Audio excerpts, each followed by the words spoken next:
216. And first, I want to thank Chairman Gaines and his staff for working with me and my team putting this informational hearing together. I want to thank all the speakers for their time, preparation, they're presenting, for their amazing knowledge about the new innovations, challenges, and opportunities of modular housing, and their perspectives on the issues of working together with labor in disaster recovery and affordable housing. Given the increasing risk of wildfires and the persistence problems of affordability, it's kind of an all-hands-on-deck situation in terms of housing policy. Taking this testimony into account, I think there are some real venues for future exploration in terms of how this growing industry can address some of our long-standing problems. I plan to keep in touch with each of the speakers about these issues, and we will prepare a report about this informational hearing to share with the board at our next meeting. With that, I just wanted to thank you all, and if there's any other closing remarks that people might have before we turn it back over to our chair. Vice Chair Lieber.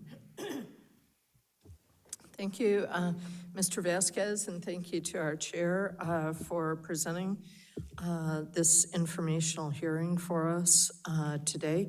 I think it's raised a lot of great issues for us to look at and is a piece of the puzzle in terms of the insurance industry and the availability of insurance in California. And also looking at what are the potential actions that the legislature could take in the coming years. And I especially would like to get more information back about the availability of Cal HFA funding for ADUs. I think ADUs have a lot of promise for our state, and they've completely underperformed consistently and fulfilled only a minute percentage of their possibility in our state. And so I think that's something that we should really be looking a lot at going forward. Know that we have a shortage of workers in caregiving and service industries. And I think that the ADUs could be a big part of the answer going forward on our housing mix. So I'd like to see some more information on what are the existing streams of funding. It's really clear that the state is not going to come up with any new funding for the foreseeable future. And it's really an open question of should California taxpayers put their funds into mortgages for other people. And I think that's politically a non-starter for the foreseeable 10 years and possibly after as well. But there are a lot of open questions, and I think this hearing has been very useful for digging into that. Thank you. Our Deputy Controller, go ahead. I want to also thank you, Member Vasquez and Chairman Gaines, for the heavy lift in bringing this hearing forward. As the great energy and charisma that we heard from many of these speakers who believe they're on the cutting edge of a new industry in California. And I got to learn a lot about what a modular home can, the potential benefits of what a modular home could be. I'm gonna take it upon myself and put it on my to-do for the end of this year to go visit the Full Stack Modular factory in Carson, California. I'm gonna call you, Mr. Vasquez, and hopefully we can make that happen to get a real deep dive, a deeper dive into how we can achieve this dream with labor standards and practices involved as well. But the future's bright in California as long as we continue to put another tool in the toolbox. I think we can have great outcomes. Thank you. Thank you. And just in closing real quick, before I pass it back to the chair, I think you hit a good point too on the funding part, Vice Chair Lieber. And I'm still appalled that, you know, California being the 4th largest economy in the world, that we're not investing more in California, even with our pension fund. You know, between CalPERS and CalSTRS, and talking to several of these folks here, you know, one of them, it's all private funding. We need to invest, I think it's less than 2% of the pension fund is invested in California. We got to change that, and that's some of the, hopefully, as I come back and we shoot back this recommendation to you, we'll float it by you folks and get your thoughts as well on, because it's all, I don't see the taxes from the feds coming in any great amount on this issue. So I think we need to think about our resources in California. Are we using them wisely? And can we redirect some of those funds or some of these investments? Yes. Thank you. Let me turn it Yeah, back to our great. chair. Yeah, I just want to thank Member Vasquez for your leadership on this, and you had a great panel of speakers, and I agree with you on communicating with PERS. I didn't realize that that percentage was that low for investment in 2%. California. And you could increase it a couple of tenths of a percent, and that could do a lot for housing in Right. California, Be because that's huge. a lot of investment dollars, right? So, yeah, so I thought this was very insightful and really helpful for me. It gave me a much clearer picture in terms of the potential for more of a method of housing construction that could be more affordable. It sounds like, at some points it's kind of at the experimental stage, right? So we haven't seen it operate on large scale. But I'm hoping that that will continue. I did speak to the folks from Remo Homes afterwards, and they had shared with me that this is very common in Japan. And so they were saying that people, like, all the housing is modular, and you can go into like a showroom that shows different model design, and you can select one, and then it's available within 3 months' time. So it'd be nice to see if that could be incorporated here in California. We are a state of innovation, and we tend to be behind in this particular sector of our economy. So I think there's great promise, and we'll look to the future and see how this can be incorporated. I think the insurance issue, again, needs to be communicated. You got to figure out, I don't know why an insurance company would deny something that was fireproof. That doesn't make sense. So maybe they're thinking, I keep thinking they're treating it like a mobile home, which is more at risk from a fire perspective. But the way they're constructing these modular homes, that is not the case. And I talked to Remo about it, and they were saying, hey, if we could develop a standard where there could be some sort of state-approved standard that would incorporate cooperation with the insurance industry, so they would recognize the style of construction and get a normal homeowner's insurance rate, which again, that's a challenge right now too, but we're hoping over time that things will settle down in the market. So thank you again, and we're ready to go ahead and move on to our next item, and that is, Excuse me, Yes. Chair. Yeah, before we go, of course, we have to go out to public comment for item number 1. oh, thank you. Okay, so is there anybody in the audience that would like to make a comment in reference to this? And I know there's no written comment. None, no written comments. So if we could go to our moderator, AT&T moderator, please let us know if anyone is on the telephone line that would like to speak to this agenda item. If you wish to ask a question, please press 1 then 0 on your telephone keypad. You may withdraw your question at any time by repeating the 1-0 command. And if you are using a speakerphone, please pick up the handset before pressing the numbers. Once again, if you have a question or want to make a comment, please press 1 then 0 at this time.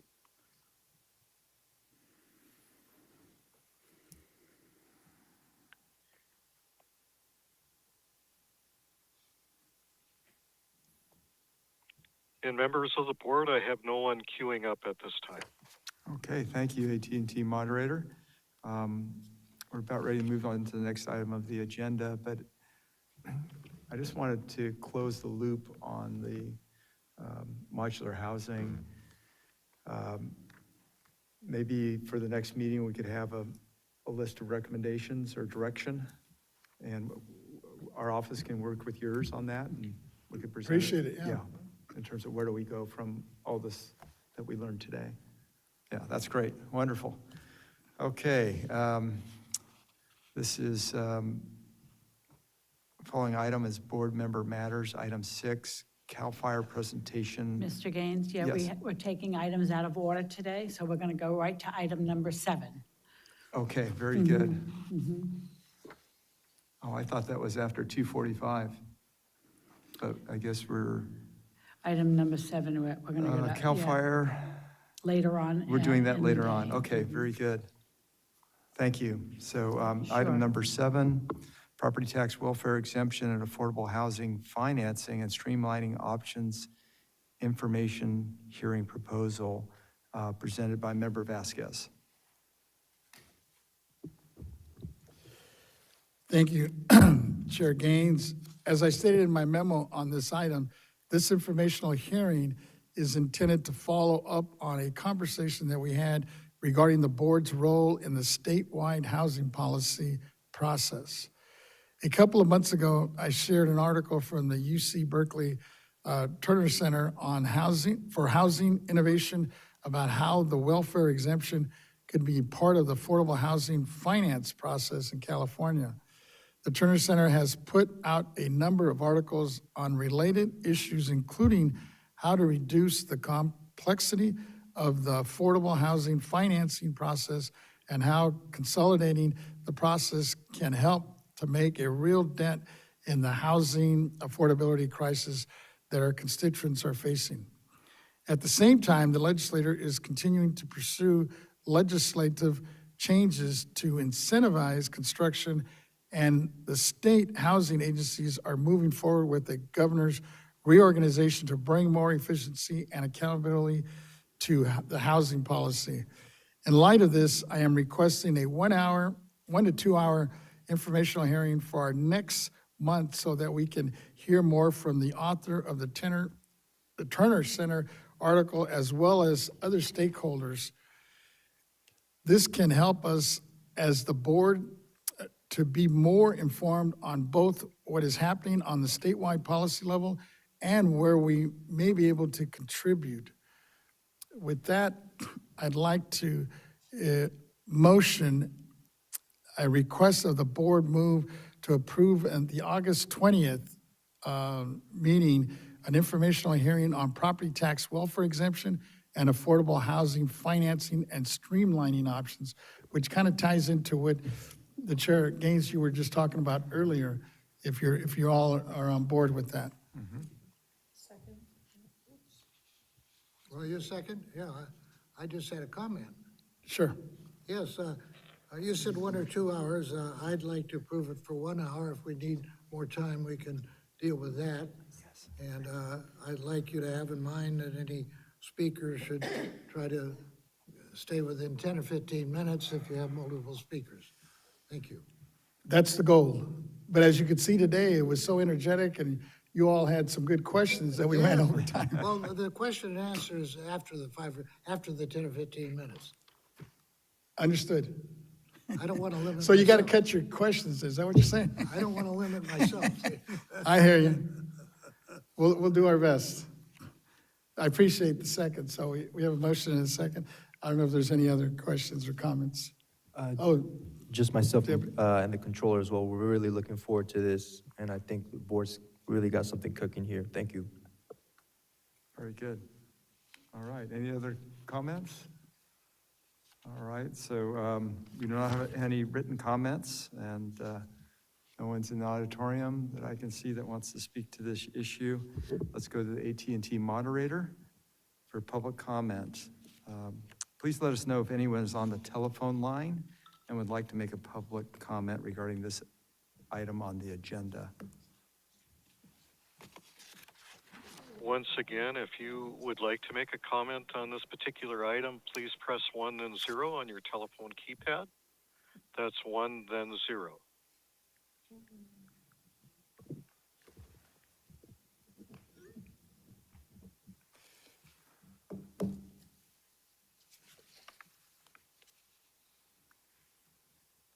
And members of the board, I have no one queuing up for comment. Thank you, moderator. Members, any further discussion or questions? Seeing none, Member Vasquez has made a motion to approve the property tax welfare exemption and affordable housing financing and streamlining options information hearing proposal for August 20th, 2025, following the Taxpayers Bill of Right hearing with Member and Vice Chair Lieber seconding. Ms. Cicchetti, please call the roll. Chairman Gaines, Aye. Vice Chair Lieber, Aye. Member Vasquez, Aye. Member Schaefer, Aye? Deputy Controller Emmeron. Aye. All right, the motion passes. Thank you, members.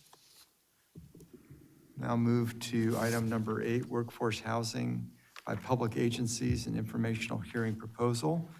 Member Schaefer and Vice Chair Lieber are presenting this item.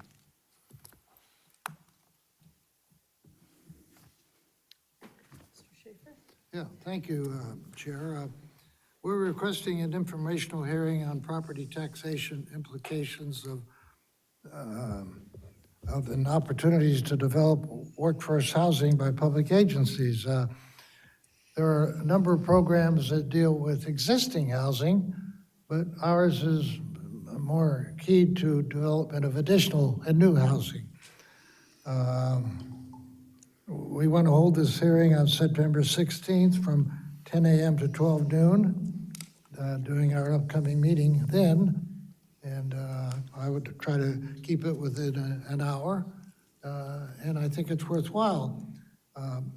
We're all aware of the critical shortage of housing in our state. And there's working families across the state, developers, nonprofits, researchers, policymakers at all levels are trying to find a solution that will involve many different sources. I've researched what is being done now, and HUD on the national level has a Good Neighbor Next Door program. It's called Good Neighbor Next Door, and that provides housing advantages to law enforcement, teachers from K to 12, firefighters, and emergency medical technicians. And the program is they will let these qualified people buy an existing house for 50% off the listed price.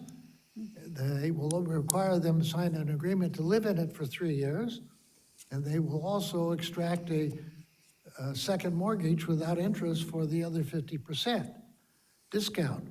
So they can't be making real estate speculators out of the people. If the house doubles in value, it might be worth enough to pay off the mortgages and still leave them a profit, but there's a mortgage back to the government for the discounts, you know. I think these are interesting programs.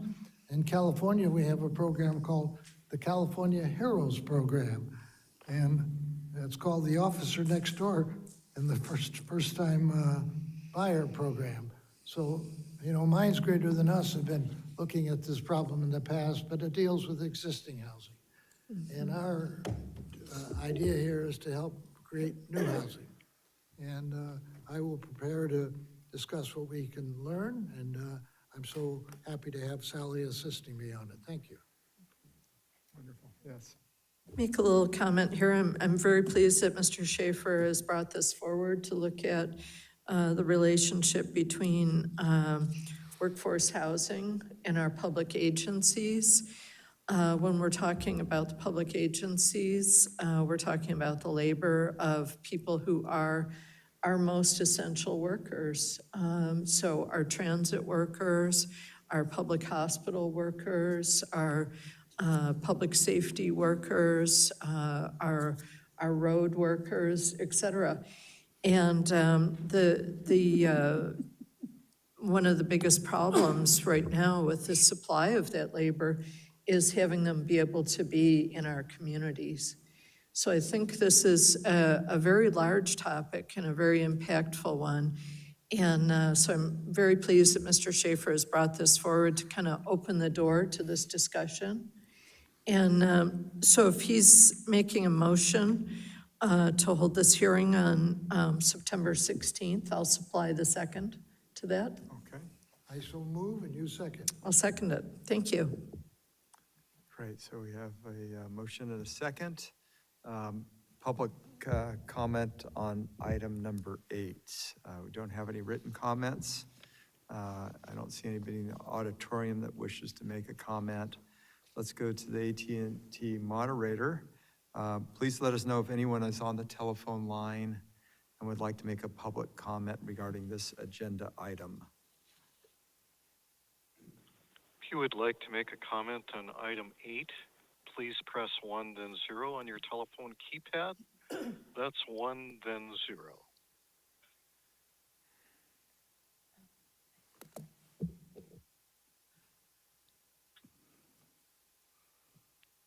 And members of the board, I have no one queuing up for item 8.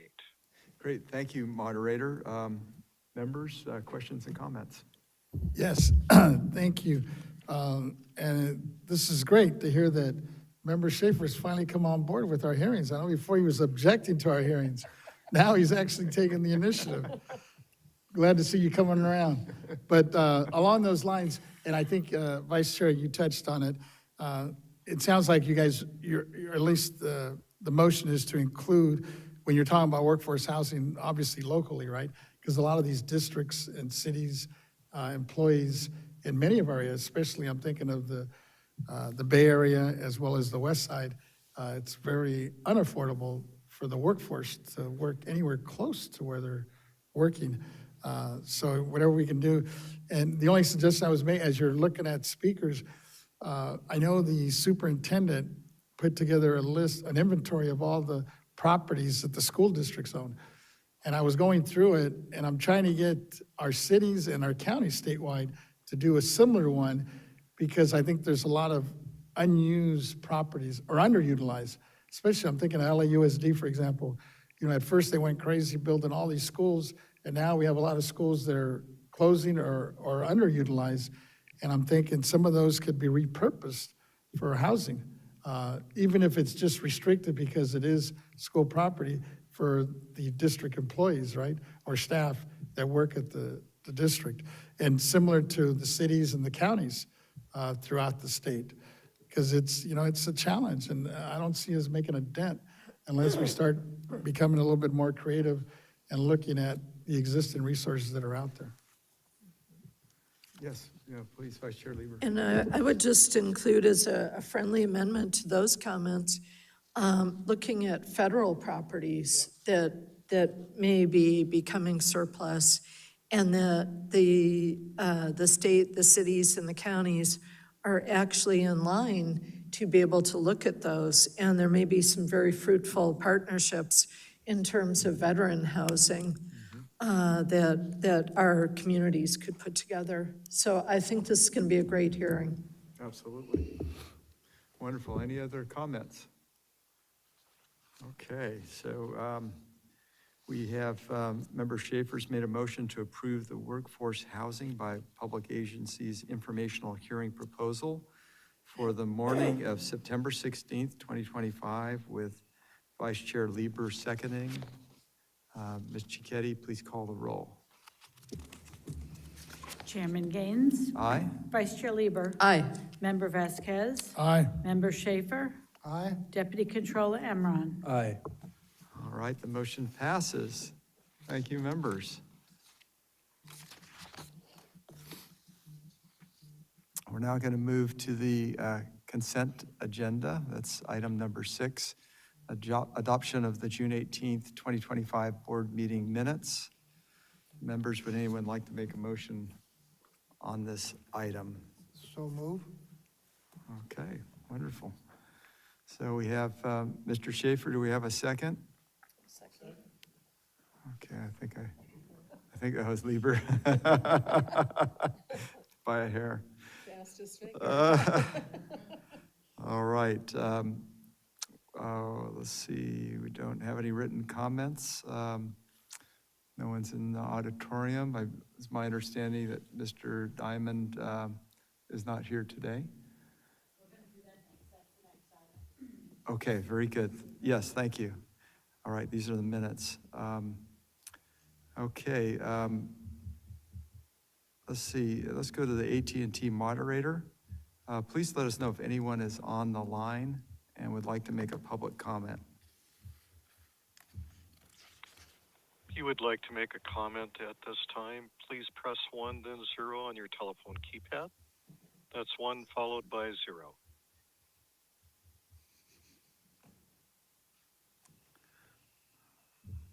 And members of the board, there is no one queuing up to make a comment. Thank you, moderator. Member Schaefer has made a motion to approve the June 18th, 2025 board meeting minutes with Vice Chair Lieber seconding. Ms. Cicchetti, please call the roll. Aye? Aye. Member Vasquez? Aye. Member Schaefer? Aye? Deputy Controller Emron? Aye. All right, motion passes. Thank you, members. Now we'll move on to John Diamond, retirement resolution honoring him for his years of service. Ms. Cicchetti, could you please read John Diamond's retirement resolution? Yes. Great. All righty. Good afternoon. The retirement resolution of John Diamond. Honoring John Diamond on his retirement. Whereas John Diamond, Associate Property Appraiser in the Real Property Appraiser and Board Role Support Unit, State Assessed Properties Division, retired on June 18th, 2025, after 10 and a half years of outstanding and meritorious service to the state of California and the California State Board of Equalization.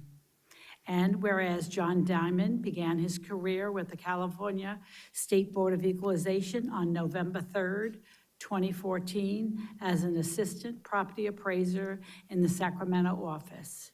And whereas, as a result of diligent work and demonstrated ability, he was promoted to the position of Associate Property Appraiser on December 1st, 2016. And whereas throughout the many years of service, John has served the people of the state with fairness and dedication. Therefore, be it resolved that we, the members of the board, do hereby extend to John Diamond our sincere and grateful appreciation for his dedicated service to the California State Board of Equalization and to the state of California. Our congratulations on his well-earned retirement and our best wishes to him and his family for continued success, happiness, and good health in the years to come. Wonderful, thank you. Members, would anyone like to make a motion on this item? Okay, great. Vice Chair Lieber, do we have a second?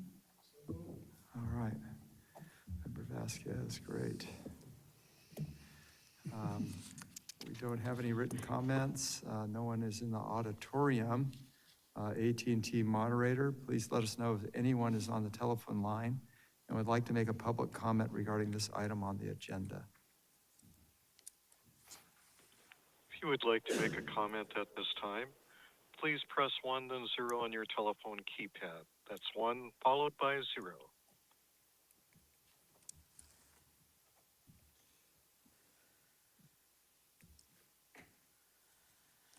And members of the board, there is no one queuing up to make a comment at this time. Thank you, moderator. Members, is there any discussion? Okay. Yes, please. Just Vice Chair sincerely Lieber. wish Mr. Diamond a great retirement. He obviously gave very good service to the people of the state of California through the State Board of Equalization. So we thank him sincerely for that.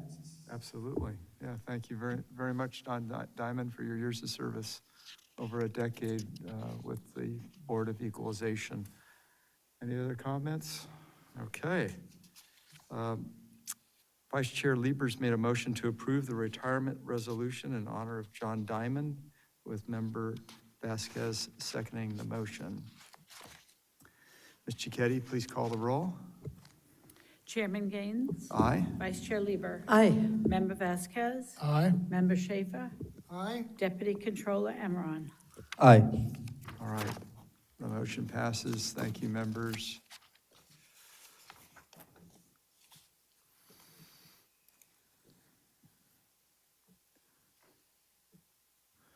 Okay, we're moving on to item 11, property tax forms. And, okay, is it Mr. Young presenting this or Ms. Yes. Keach? Yes. Thank you, Chairman Gaines, honorable members of the board. Thank you. For the record, my name is David Young. I'm the Deputy Director of the Property Tax Department. I will be stepping in on behalf of Ms. Keach this afternoon. Yes. So before you, for your action and review, are 57 more forms that the board is charged with administering through Government Code 15606. They are, if you will recall, your last board meeting, we brought before you for action and adoption another set of forms. This is the second half of it. This year, we basically went through every single one of our forms. We do it as a matter of course every single year. We revise our forms. We work in collaboration with the California Assessors Association and their actual form subcommittee.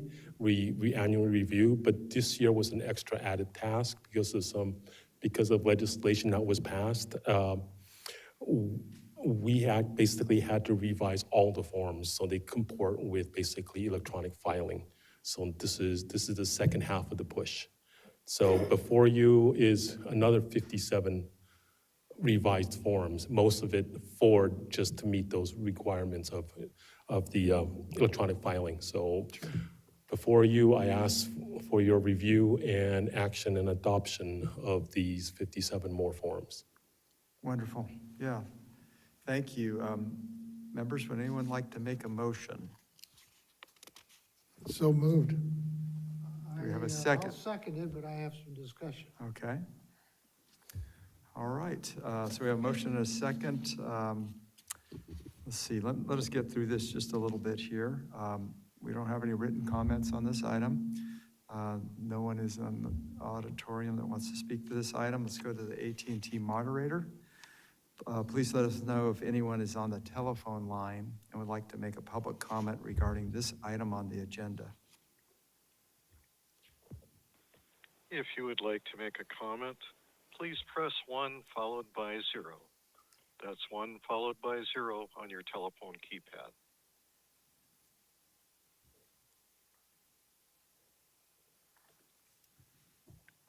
And there's no one queuing up to address the board at this time. Please continue.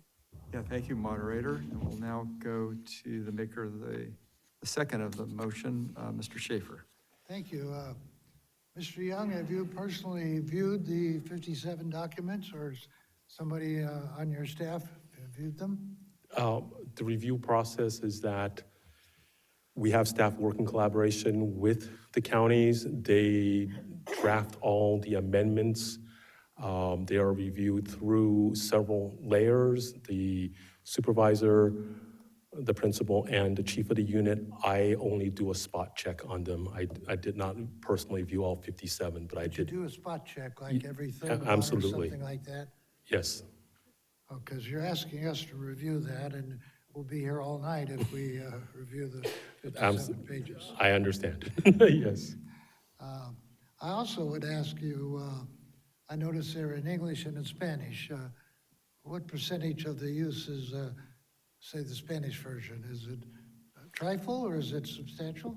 To be quite frank with you, we prescribe the form in that we actually develop and make it available to the county assessors, but they are the actual entities that actually provide it to the taxpayers for their use and for their filing within their counties. Historically, I believe the percentage of Hispanic use varies throughout the state. My understanding is that it's probably in the teens of percent more in the Southern California, and maybe a little bit less so than Northern California. You don't have any plans to expand that to do Filipino language or any other languages? We do have on our own website, we do have a function that will actually do some translation for you. But once again, we prescribe the actual form itself. Yeah, that's right. Yeah, but the administration is with the counties. Sure. I'm conscious about not felling any more trees than we have to make up for the paper, and there's like 300 pages here. If you could have said this is available online for our review, you know, would have been a matter of thrift, and we're all interested in that. I would hope in the future, when you have something this bulky, we would have an alternative to view it online, and if we do want a hard copy, we could get one from the executive director. That would have saved us several reams of paper today. I'm not being critical, I'm just being, let you know I represent the taxpayers. Well noted, sir. All right, okay, Vice Chair Lieber. Thank you so much. Well, I just wanted to offer my sincere thanks to the staff who put in a significant amount of work to updating all of these many forms and going through the process with the assessors to work with them and get the forms out to the public through the assessors. This was a major undertaking. And I'm so proud that from the BOE side of things to the assessors, all of our forms are now ADA compliant. That's a huge deal. And so I think we can be really proud of all the work that our staff put into this to prepare a really good product. So thank you so much for all of your hard work. Thank you so much. I'll make sure I pass that along to staff. All And, right.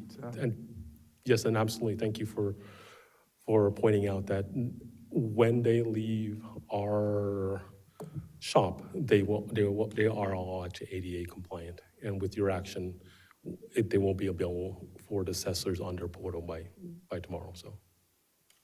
Vice Chair Vasquez. Yes, thank you, and ditto, you know, kudos to the staff.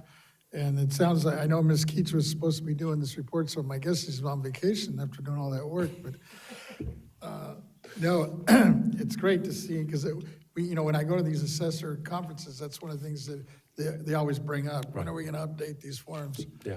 So it's good to see that we finally were able to finish that. Yes. Appreciate it. Thank you so much. I did have one question, Chairman, if I Yes, could, please. actually. It comes to the top of my mind. We've changed the forms now, you said, to accommodate electronic signatures. Can you give me an example of like what that looks like, on how that process is now? Yeah, so because of the new legislation that was passed and in Revenue Taxation Code 168.1, the main component of that requirement is there is penalty of perjury language to be included when you execute these forms. Not all of our forms prior had that language in it. That is a requirement that if you're going to do it electronically, it has to contain that statement within the form. So we went ahead and updated them, and as we were doing that, our regular course of business is to get feedback from the counties and the stakeholders as to what is and is not working with the current forms. So it was basically a double task. We were updating our normal forms for usability, ease of use, filling out and whatnot, and at the same time, also including the requirements for the penalty of perjury language and the part that is specific to the e-signature electronic filing. I got it real quickly too. Yeah. When you're looking at these electronic signatures, is it more Adobe? Is it a DocuSign, or do you kind of see if there are the people using third-party vendors when they're submitting these? Yeah, so the electronic signature and digital signature has actually been around for quite a while. Digital signature, the ones that you just named, Adobe or any of the third-party ones, those most likely already fit within the requirements of a full digital signature, and they do not need the board's approval to be able to, for the assessors to be able to accept that type of filing. That legislation that was passed, 1879, that created a Revenue and Taxation Code 168.1, that gave the board basically an extra responsibility in that we can prescribe, not prescribe, but we can approve the assessor's use of a different form of an electronic signature. They have to tell us how they're gonna do it. We would review their processes, and we would say either a yes or no, I think you need to change something. So what this did was it allowed the assessors a little bit more flexibility in accepting electronic signatures, not just full digital signatures, but electronic signatures, which can be perhaps a little easier to administrate or maybe a less expensive option for them, That's great, that's great. Thank you Yes. so much. of course. Just one final question, if I could. I want to make sure that, our taxpayers are engaged in this process. So I'm assuming if it also went to the Assessors Association, that there Yes. was some engagement either through the BOE or the assessors with taxpayers and their input on what these forms should look like. We, as a matter of our standard operating procedures, we have worked with the assessors, the CAA, and it's in their standards committee. And through their standards committee, they actually have a subcommittee, and it deals with forms. We've worked with them for probably 2 or 3 decades now. We have a long-standing procedure and practice with them. We send them a checklist every single year. We ask them which one of these forms do you actually have issues with? Do you notice any deficiencies, any way to make it a little bit easier for them, for either for yourself to process or for stakeholders to file? And we meet twice a year. We get together. They give us their input. We take a draft at redrafting the form, and then we meet and we go over, does this do what you want it to do? Does it address your issues? Great. If not, then Okay. we work on it some more, so. That's great, thank you. Any other comments before we move forward? All right, Member Vasquez has made a motion to approve the 57 property tax forms with Member Schaefer seconding. Ms. Cicchetti, please call the roll. Chairman Gaines, Aye. Vice Chair Lieber, Aye. Member Vasquez, Aye. Member Schaefer, Aye. Deputy Controller Emron. Aye. All right, the motion passes, members. I think I would like to move now to the items for the controller. Can we do Yes, that? yeah, I was just going to say the controller is here with us right now. All right, and those are items 3 through 5? Items 2, 3, 4, and 5. Okay, including 2, thank you. Okay.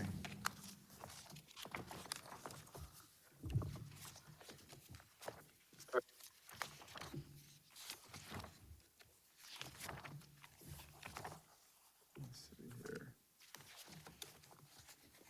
All right, very good.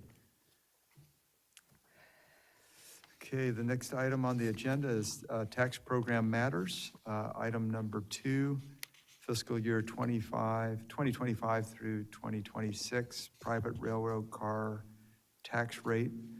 This matter is a constitutional function, and Mr. McCool is presenting this item. Thank you. Before, Thank you. Mr. McCullough, excuse me, I just have to do some bag leaking items with Controller Cone, who is on Teams. Good afternoon, Controller Cone. I have my statement to make. Good afternoon. Yes. Controller Cone is appearing remotely.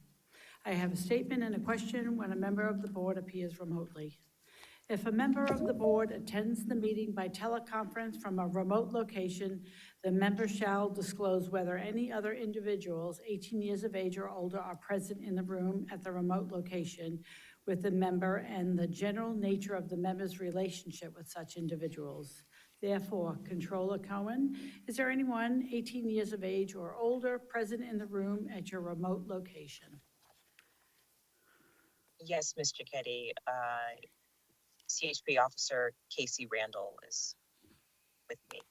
Alrighty, thank you, Controller. All right. Well, welcome, Controller, and we're ready to move forward here. And this is Let's do it. item number 2. And Mr. McCool? Thank you. Ready? Uh-huh. Good afternoon, Chairman Gaines and honorable members of the board. My name is Jack McCool. I'm the chief of the State Assessed Properties Division. I'm here today to report on this year's private railroad car tax rate. This year's rate is 1.151%, which is down slightly from last year's 1.153%. The rate is computed annually by the board's Research and Statistics Division under the provisions of Revenue and Taxation Code Section 11403. This code section states that the board shall annually compute the average rate of general property taxation in the state. The rate is calculated annually using data from the State Controller's Office and is approved by the BOE's Executive Director and reported to the board at the July board meeting for informational purposes. The approved tax rate is applied by the State Assessed Properties Division to the annual private railroad car assessed values.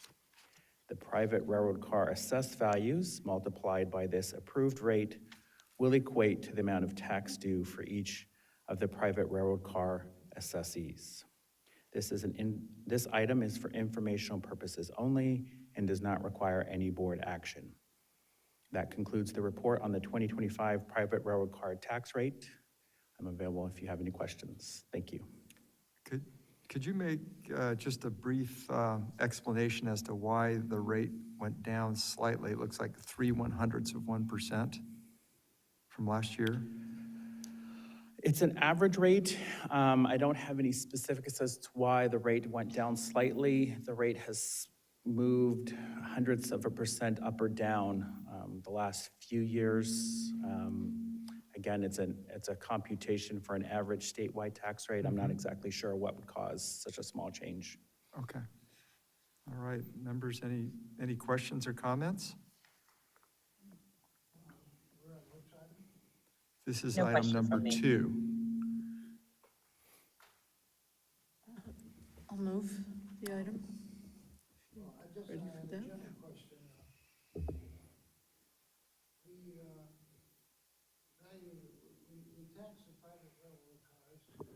Based on the number of days they are in the state.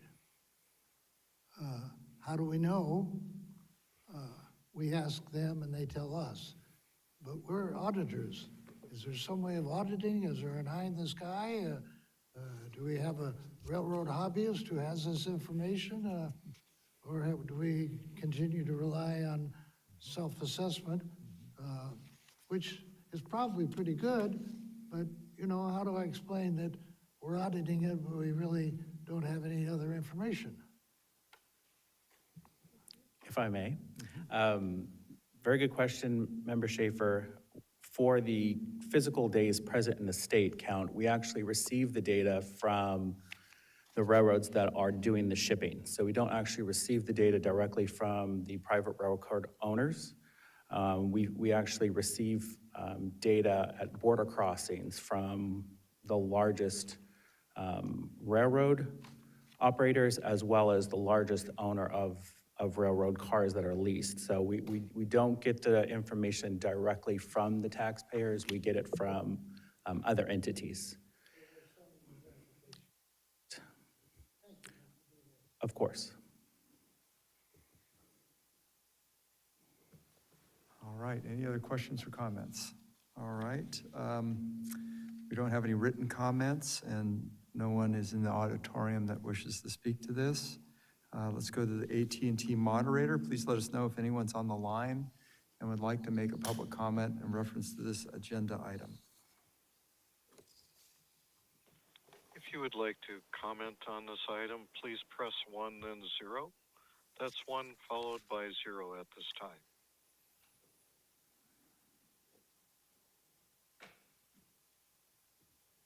I have no one queuing up for addressing the board.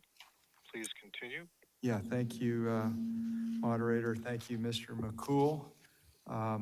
We now go to item 3, and that's the adoption of the 2025 private railroad car roll. This matter is a constitutional function. Ms. DiNapoli is presenting this matter. Dinopoli. DiNapoli, I'm sorry. That's okay, it's confusing. So, good afternoon, Chairman Gaines and honorable members of the board. My name is Pamela DiNapoli. I'm the manager in the State Assessed Properties Division. I'm here today to present for your consideration and adoption the 2025 Private Railroad Car Assessment Roll. Before you is the report entitled the 2025 Recommendation for Assessment of Private Railroad Cars. This report represents staff's recommendation for the lien date 2025 assessment of private railroad cars under the provisions of the Private Railroad Car Tax Law. This year's total recommended assessed value is just over $1 billion. Upon adoption of staff's recommendation, the SAPD staff will prepare the 2025 private railroad car tax bills and send them to the private railroad car taxpayers required by the statutory date of October 15th. The tax is due by December 10th, and the revenue from the private railroad car tax collected is deposited into the state's general fund. This is the only tax that BOE assesses, bills, and collects prior to depositing into the general fund. I ask for your adoption of the private railroad car roll, and I am available if there are any questions. Thank you. Members, any questions? Okay, we have a suggestion motion to approve the assessment of private railroad cars under provisions of the Private Railroad Car Tax Law. Do we have a motion and a So second? moved. Okay. All right, we don't have any written comments, nobody in the auditorium. AT&T moderator, please let us know if anyone is on the line and would like to make a public comment regarding this item. Chairman Gaines, I believe you the would like to Controller make- Cohen would like to speak. Oh, okay. Yes, Controller Yes. Cohen, please. Yeah. Okay, thank you very much. Good afternoon, colleagues. Okay, good afternoon. I just wanted to highlight and ask a follow-up question. It appears, was it 6562 CMF Leasing Companies, Leasing Incorporated appears to have a willful failure to file assessed taxes. Could you explain the difference between a simple failure and the difference between a simple failure to file and a willful failure to file? And how does a willful failure determine, how is a willful failure determined, and is there a greater penalty that is assessed? So it's 2.5 questions. Good question, yeah. Thank you for the questions, Controller Cohen. This is Jack McCool, Chief of the State Assessed Properties Division. The penalties that we impose are statutorily required. The initial penalty for failure to file would be 10%, and then the code section, after 4 years of failure to file, the language for willful failure to file kicks in, and the penalty jumps from 10% to 25%. So it's strictly statutory differences. After 4 years of failure to file, we use the willful failure to file language that's found in the statute. Is there some kind of methodology that is used to compute it, other than statute? The statute requires for the initial failure to file the first few years, it's just 10% of the assessed value. And once the penalty jumps to 25%, it's strictly 25% of the assessed value for that particular year. Thank you. I have no other questions. Great, thank you, Controller. I think we're at AT&T moderator. Please let us know if anyone is on the line and would like to make a public comment regarding this item. If you would like to make a comment on this item, please press 1, then 0. That's 1 followed by 0 at this time. Yes. And members of the board, no one's queuing up to address you. All right, thank you, moderator. Member Vasquez has made a motion to approve the assessment of private railroad cars under the provisions of the Private Railroad Car Tax Law, with Member Lieber seconding. Ms. Cicchetti, please call the roll. Chairman Gaines, Aye? Vice Chair Lieber. Aye. Member Vasquez, Aye. Member Schaefer, Aye. Controller Cohen. Aye. All right, motion passes. Thank you, members. We're now on item 4, state assessed property board role changes. This matter is a constitutional function. Mr. McCool is presenting this matter. Thank you. Good afternoon again, Chairman Gaines and all honorable members. My name is Jack McCool, Chief of the State Assessed Properties Division. I'm here to present 3 role changes to correct errors made by SAPD staff during the 2025 appraisal season. Each year after the completion of the unitary appraisal season, many state assessees request copies of their appraisal work papers that are used by SAPD staff to determine assessed values. State assessees also receive a detailed allocation report outlining how their assessed values are to be allocated to the counties in which they have property. SAPD staff encourages state assessees to bring any errors or questions to our attention so that they may be addressed prior to the adoption of the final state assessment roll. In all 3 of these role changes, the assessee contacted SAPD staff to report a BOE staff calculation error. One assessee found 2 computational errors. One was the use of a prior year number in the embedded software calculation rather than the current year. And they also found a duplicate number in the depreciation reserve calculation that should not have been included. The second role change occurred when the assessee notified staff of an error in the percent good table that was used to calculate the amount of depreciation for a particular asset class.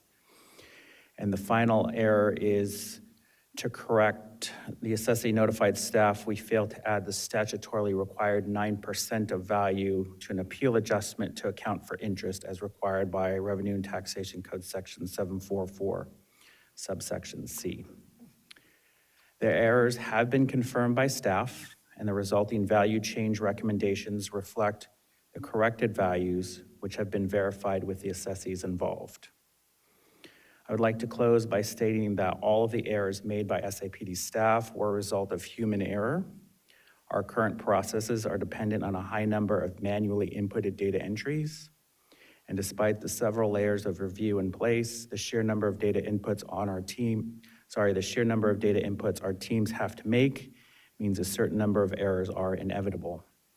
Fortunately, BOE is in the early stages of a technology project that aims to automate a significant number of these processes.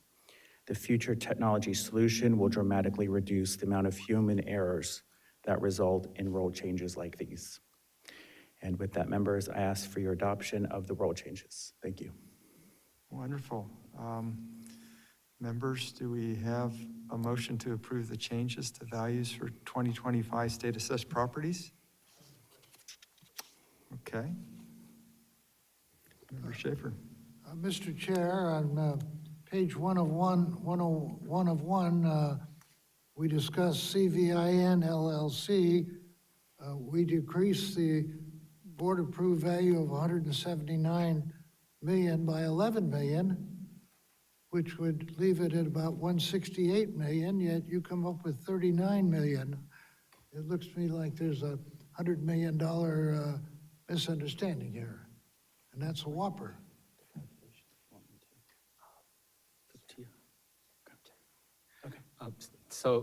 Mr. Schaefer,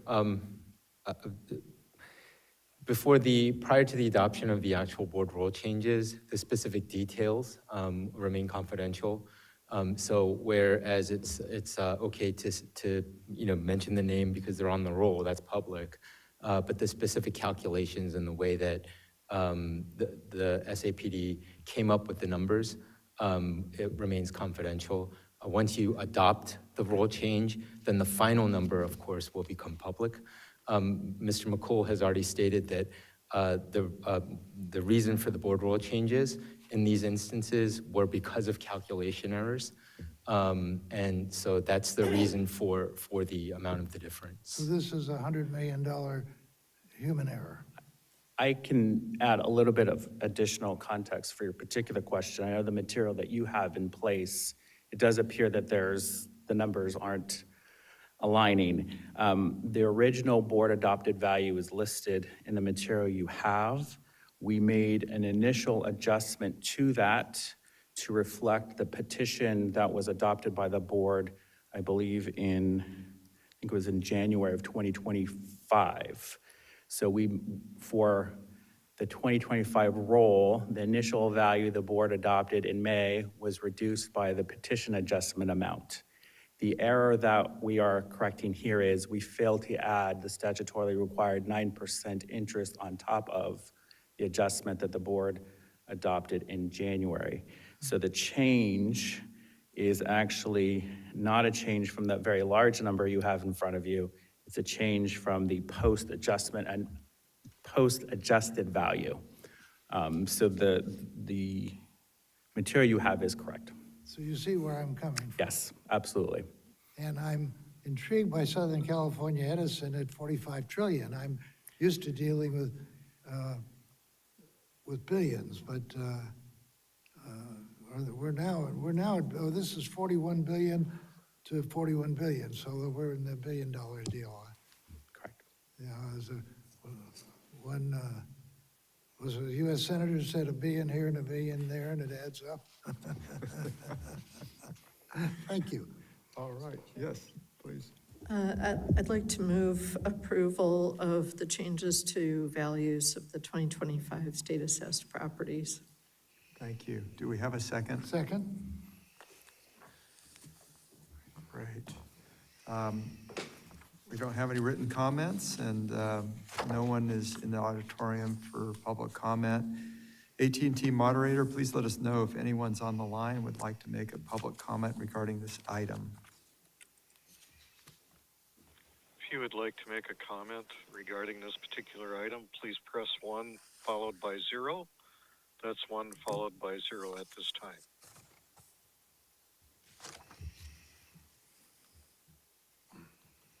Members of the board, there's no one queuing up.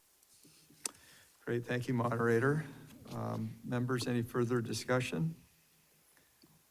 Hearing none. Vice Chair Lieber's made a motion to approve the changes to values of 2025 state assessed properties with Member Schaefer seconding. Ms. Cicchetti, please call the roll. Chairman Gaines? Aye. Vice Chair Lieber? Aye. Member Vasquez? Aye. Member Schaefer? Aye. Controller Cohen? Aye. All right, the motion passes. Okay, we're on our last constitutional function here. Item number 5, adoption of the 2025 state assessed property roll. Ms. DiNapoli, did I say that right?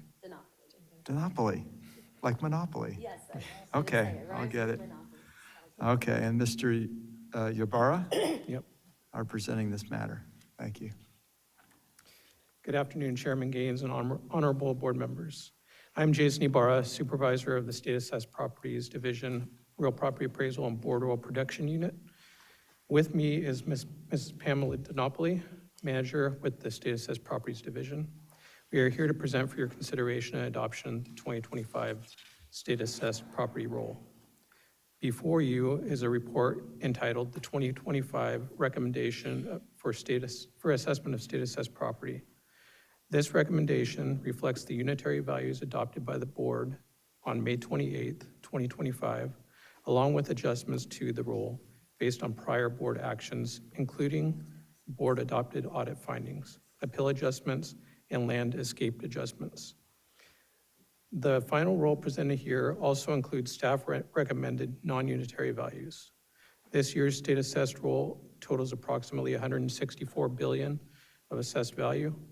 As additional information for the public audience, I want to highlight that the main difference between this item currently before the board and the board's adoption of the state assessed unitary values in May is that today's recommendation includes the allocation of the unitary values adopted in May to the appropriate counties in which the specific property is located. In other words, the board adopted total values for each state assessee in May, and today we are requesting the board approve the allocation of those values to the state's 58 counties. Our staff relies primarily on necessity reporting as the basis for our allocation of the adopted assessed values to each county. Upon adoption of these recommendations, SAPD staff will transmit the allocated assessments to the 58 counties so the counties may generate tax bills and collect the property tax. Staff will provide each county auditor's office with an electronic version of the roll, and the electronic copy will be followed by a hard copy sent by U.S. mail. An electronic version is also transmitted to each county assessor's office as well. Each state assessee receives notice of their allocated unitary assessment, as well as their approved non-unitary value. Each notice provides information regarding how to file an appeal if they wish to do so, and provides the deadline dates to file an appeal. Members, that concludes our presentation of this item.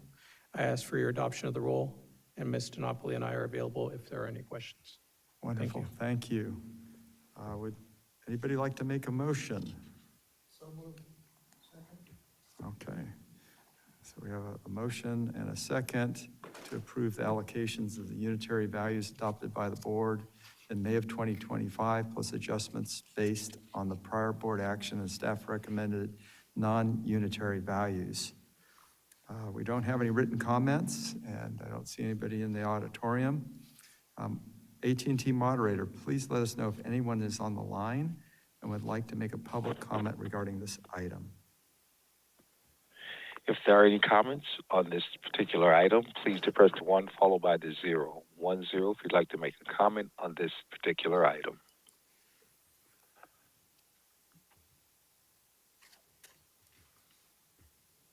And ladies and gentlemen of the panel, there are no questions in queue at this time. Great, thank you, moderator. Members, any further discussion? Seeing none, Member Vasquez has made a motion to approve the allocations of the unitary values adopted by the board in May of 2025, plus adjustments based on prior board action and staff recommended non-unitary values, with Member Schaefer being the second. Ms. Cicchetti, please call the roll. Chairman Gaines. Aye. Vice Chair Lieber. Aye. Member Vasquez. Aye. Member Schaefer. Aye. Controller Cohen. Aye. All right, the motion passes. Thank you, members, and thank you, Controller Cohen. Thank you. All Thank you, right. colleagues. Okay. Have a good afternoon. All right. I'd like to take a recess now if we could. And should that be for 10 minutes? Is that all right, Ms. Cicchetti? Okay, so we will come back at, thank you.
Good, all right.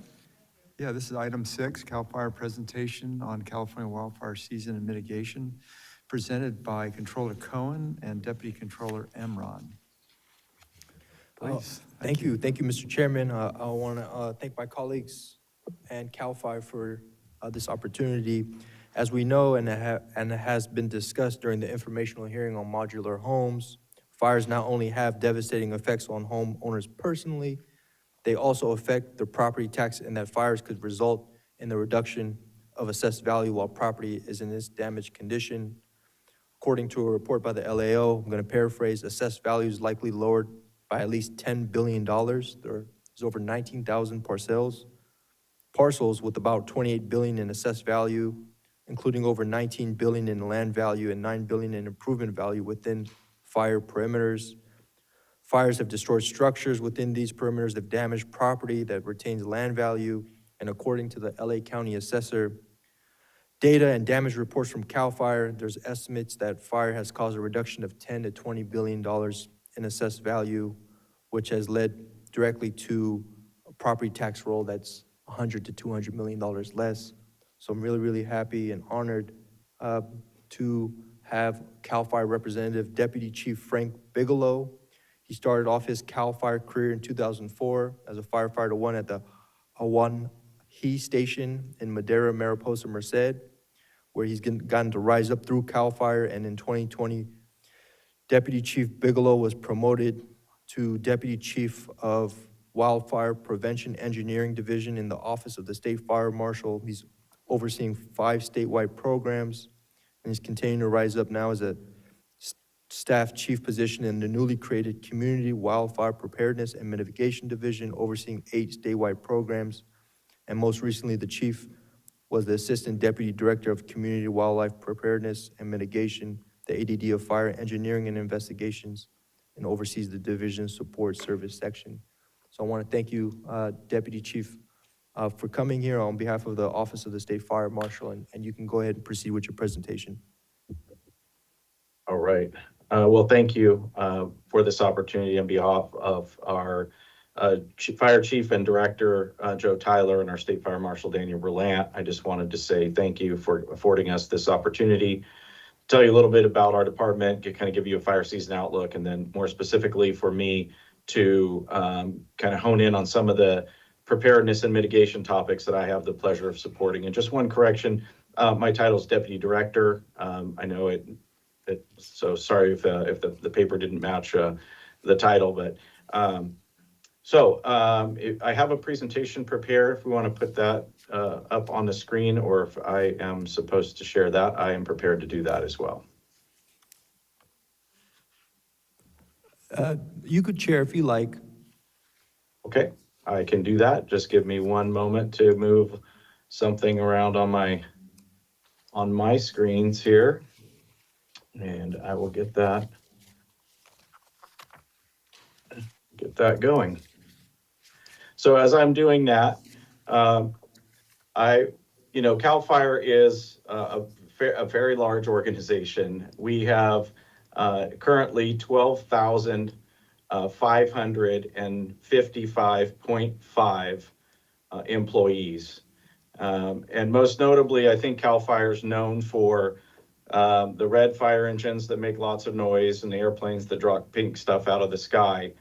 Of which we have 356 engines, 60 bulldozers, 16 S-70I Sikorsky helicopters, 16 OV-10s, 7 C-130s, 23 S-2T tankers.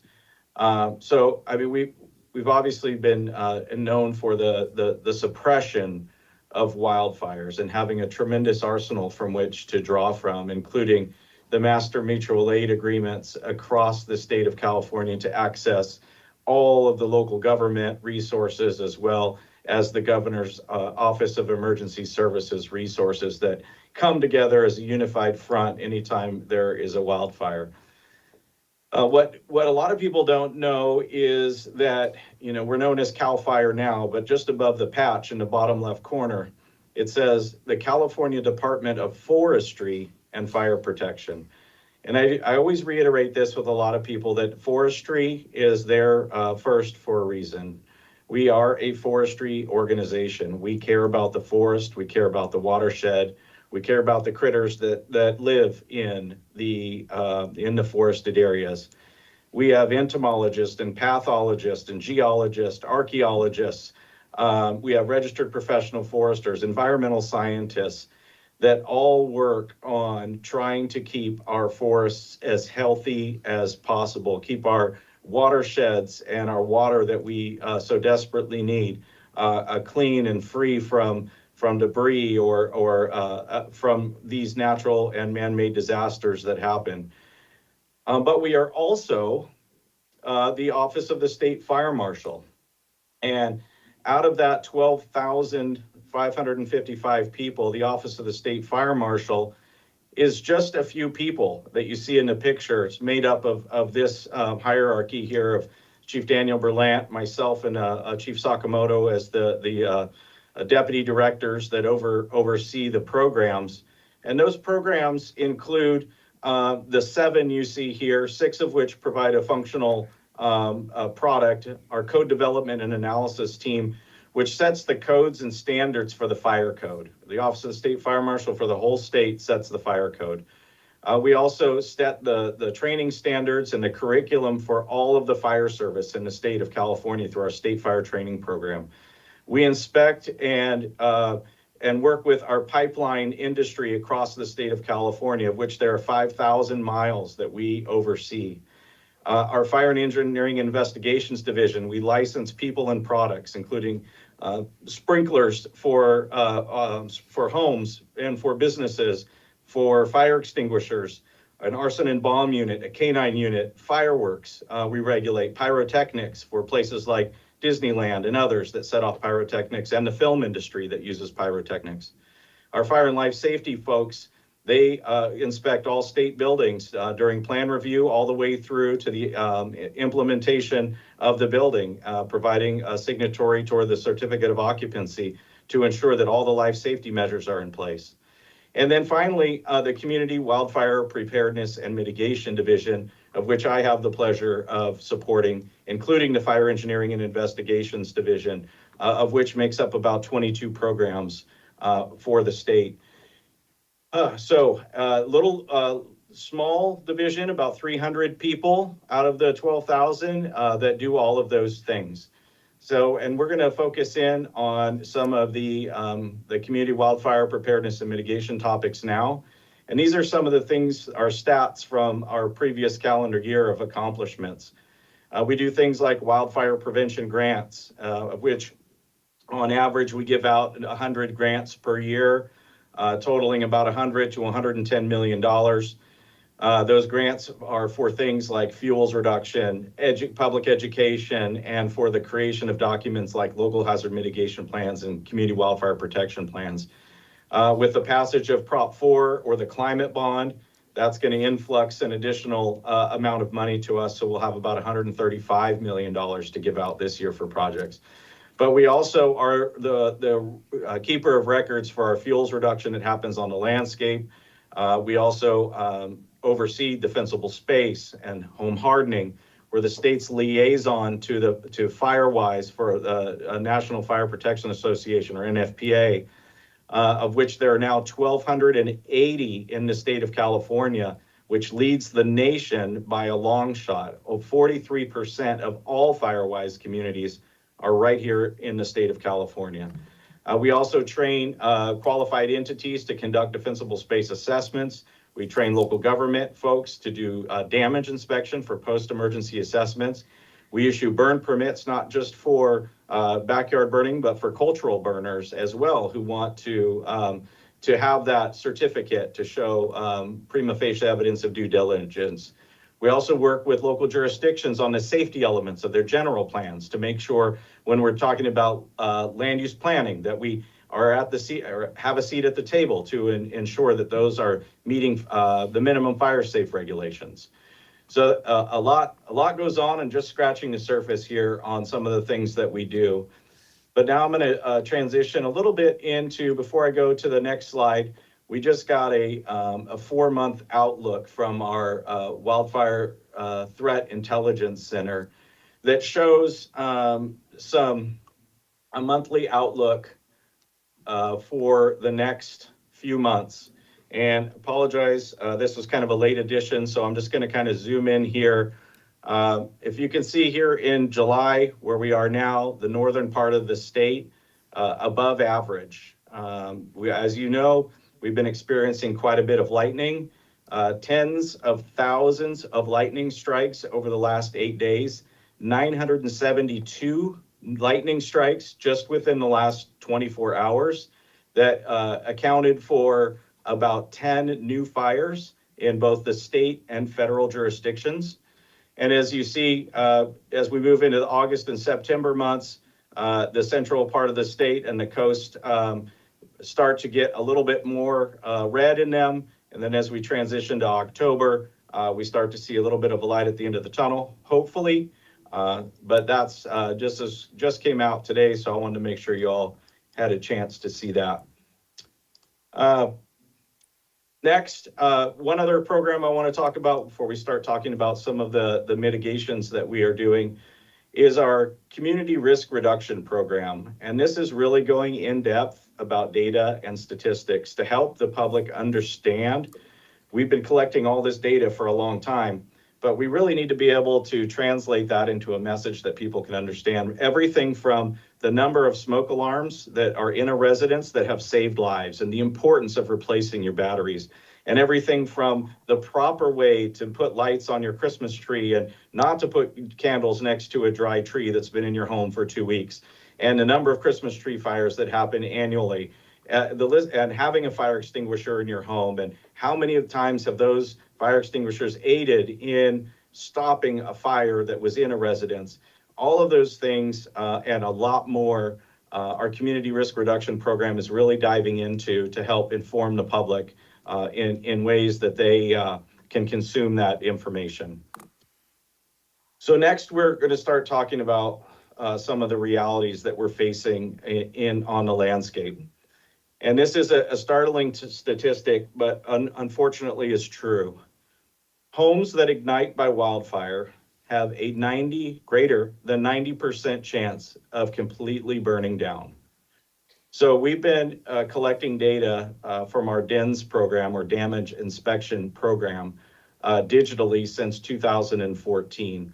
Unfortunately, we've had to survey over 135,000 homes, and unfortunately, 90,000 of those homes over that course have been destroyed by wildfire.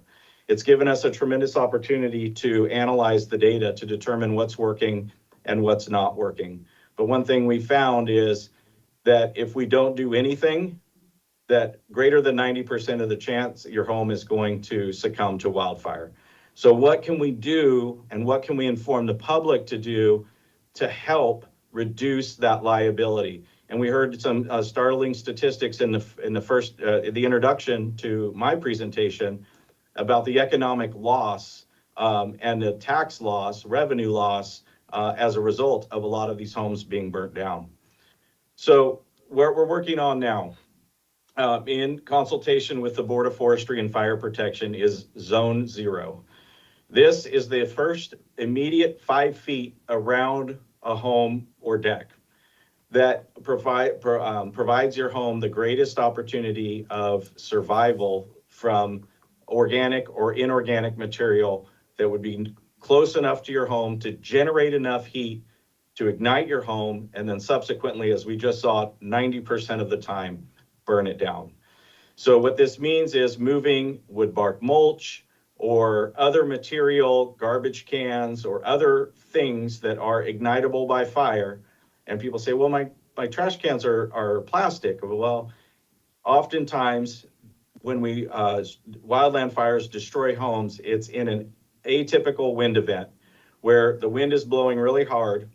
It blows open the lids of the trash can, and because there's been vegetation ignited nearby, embers are cast toward the home and then get into the trash can and ignite the material in the trash can, thus creating this chain reaction that ignites the trash can itself and then the house next to it.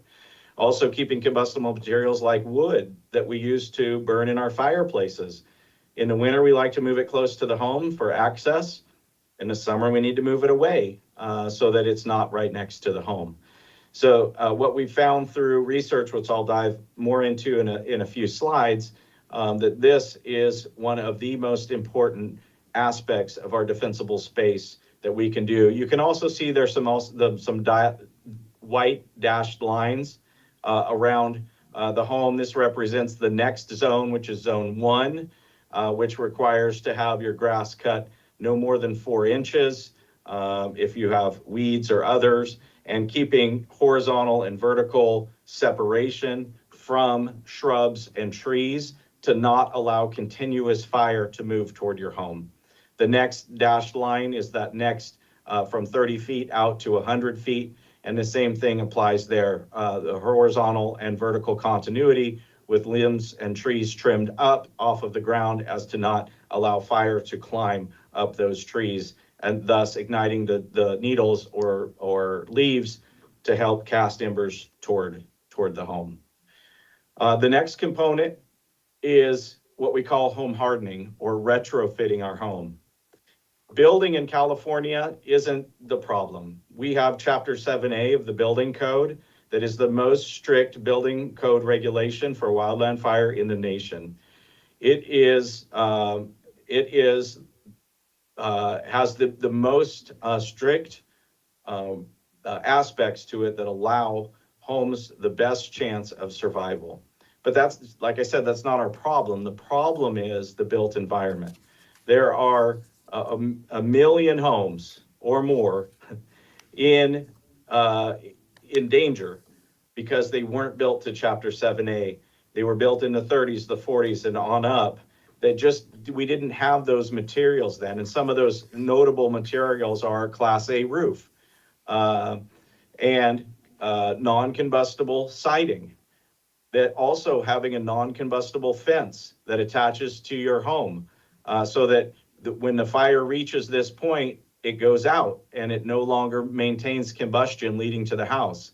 We see this time and time again where this field in the back of the home ignites, it makes it to the fence, and the fence just carries the fire all the way down, and it makes its way to the home when it's attached and runs up the eave, gets in the eave and then in the attic.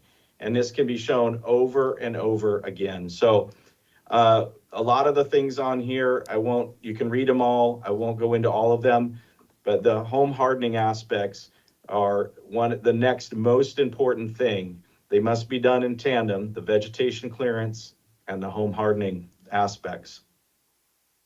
So what are some of the efforts that we're underway right now that we're doing? I mentioned the Chapter 7A of the Building Code. We've elevated from Chapter 7A to Part 7 of the Building Code to be able to, the Fire Code, to be able to put all of the mitigations in one place. Before, they were very disparate from one another, and it was hard for building officials or contractors or others to understand really what the requirements for. So we've moved a lot of those things into Part 7, and that will take place officially January 1 of 2026. So we're excited that has taken place. We're also working with ICC, the International Code Council, to get our building code for Part 7 into the international code, which would make that applicable for those that adopt the ICC codes across the nation as the standard. So we've been working hard on that. So we're trying to get that established nationwide. Some real estate disclosures. This is required per Civil Code 1102.19 for any time you sell your home in the state responsibility area or the high or very high of the local responsibility area. You're required to disclose to the buyer any of those things that you've done that make your home more wildfire safe. We also have on our website a low-cost retrofit list, because what we found is a lot of these things that we're asking people to do that we saw on the previous slide are really expensive. But there are things that people can do to take those initial steps, like caulking or sealing up with a fire-resistant caulking any gaps or cracks around their home, or simply going in your garage during the day and closing the garage door and looking to see if you see any light come in from underneath. If you do, replace the gasket, because if you can see light come in, embers can come in from underneath your garage door. And we all know we keep things that are combustible in our garages, not just our vehicles. So make sure that that seals. And then also we have a home hardening financial assistance program. This is a joint powers agreement with the Governor's Office of Emergency Services, or Cal OES. We have stood up that program, and we've to date retrofitted 45 homes. We're leveraging hazard mitigation grant dollars from FEMA in either a 75 or a 90-10 match from an appropriation from the legislature originally of $50 million. So we're providing that direct financial assistance to homeowners up to $40,000 to retrofit their home. We're piloting that in 6 communities across the state right now, with the intent of once that those pilots are complete, to being able to open that program up statewide. Research, we are tied at the hip to the Fire Safety Research Institute at Underwriters Laboratory, the National Institute of Standards and Technology, and the Insurance Institute for Business and Home Safety. We have been working with each one of those together and independently to study every aspect of how wildland fires affect homes.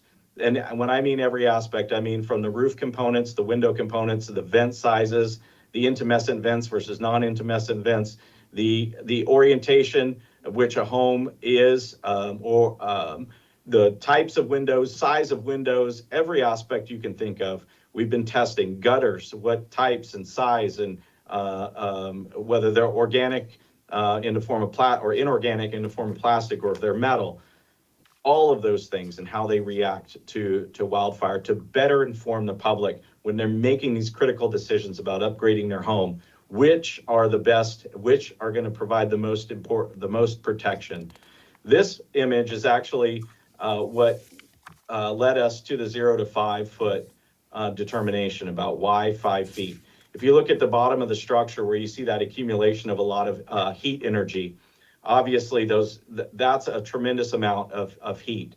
And when you have combined that with combustible material like wood bark mulch or plants or shrubs, those would ignite with that much heat energy around them, which would subsequently provide more heat against the home, which would make it almost hard for that home to defend itself, depending on what the siding was made of.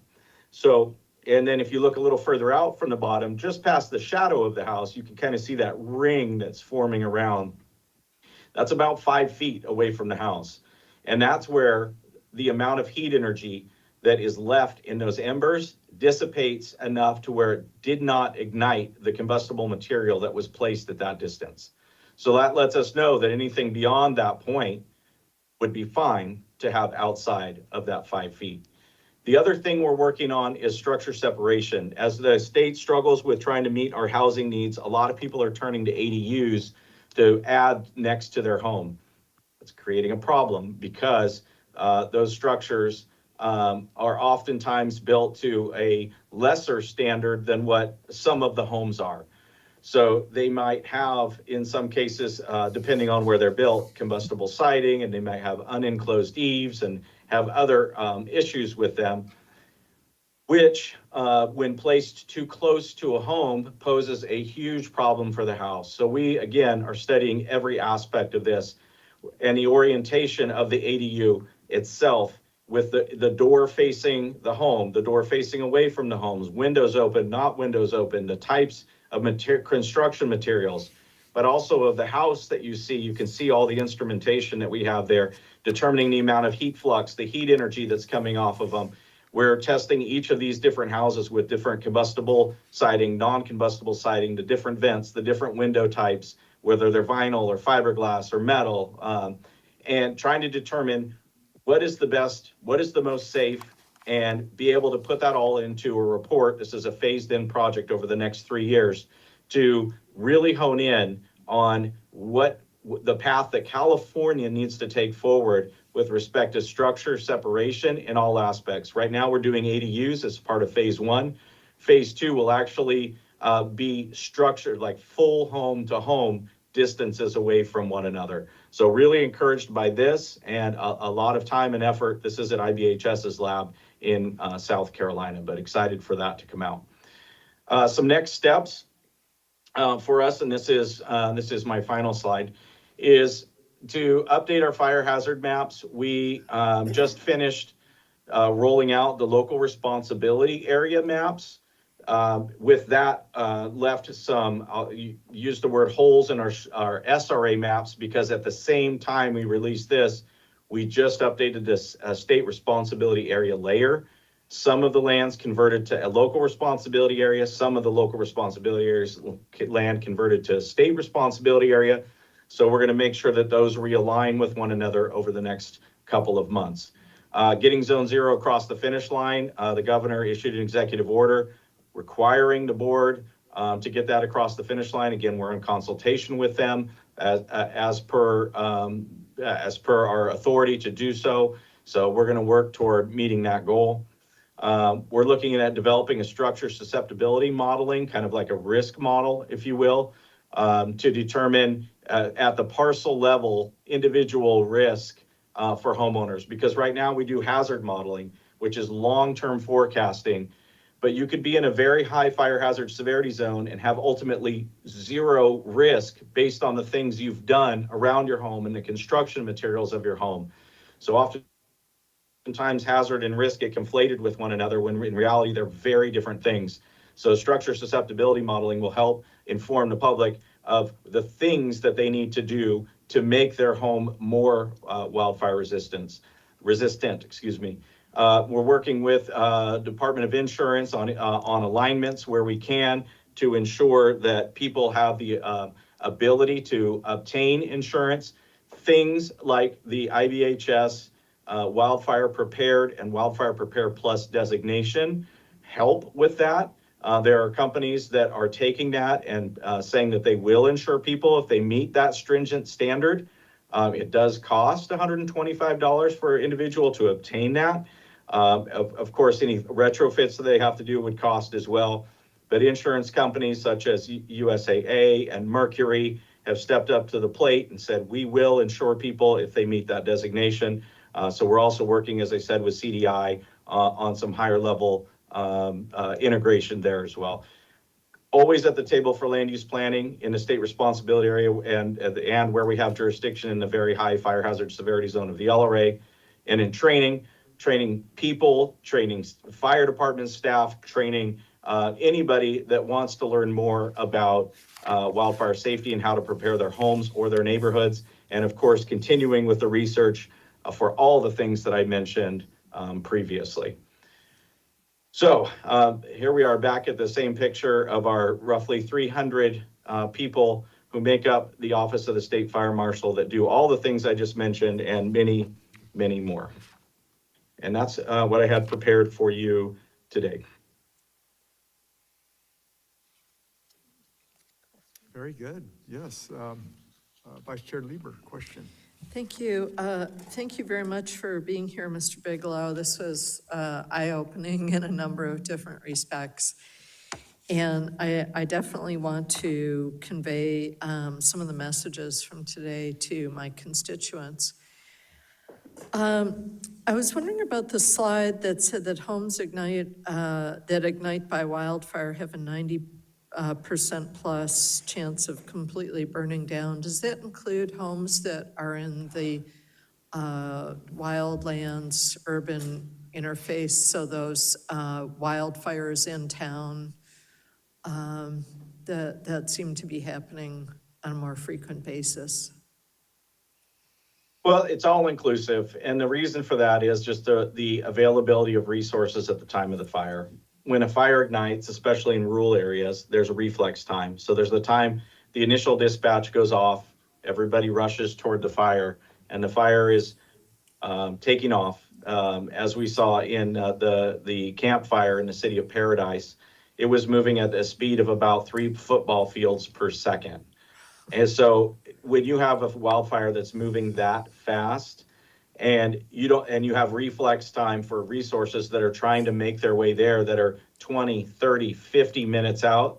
Those minutes matter. And as homes start to ignite, there are just not enough fire resources available to put at every single home to be able to defend those homes while trying to provide for life safety and getting people evacuated and safe and trying to put the fire out. So it's an unfortunate reality that in most cases we are overwhelmed with those events that happen with mono wind conditions or sundowners or Santa Ana wind conditions where the fire regime outpaces the resources. Okay, thank you. And does the 90 plus percent, that would include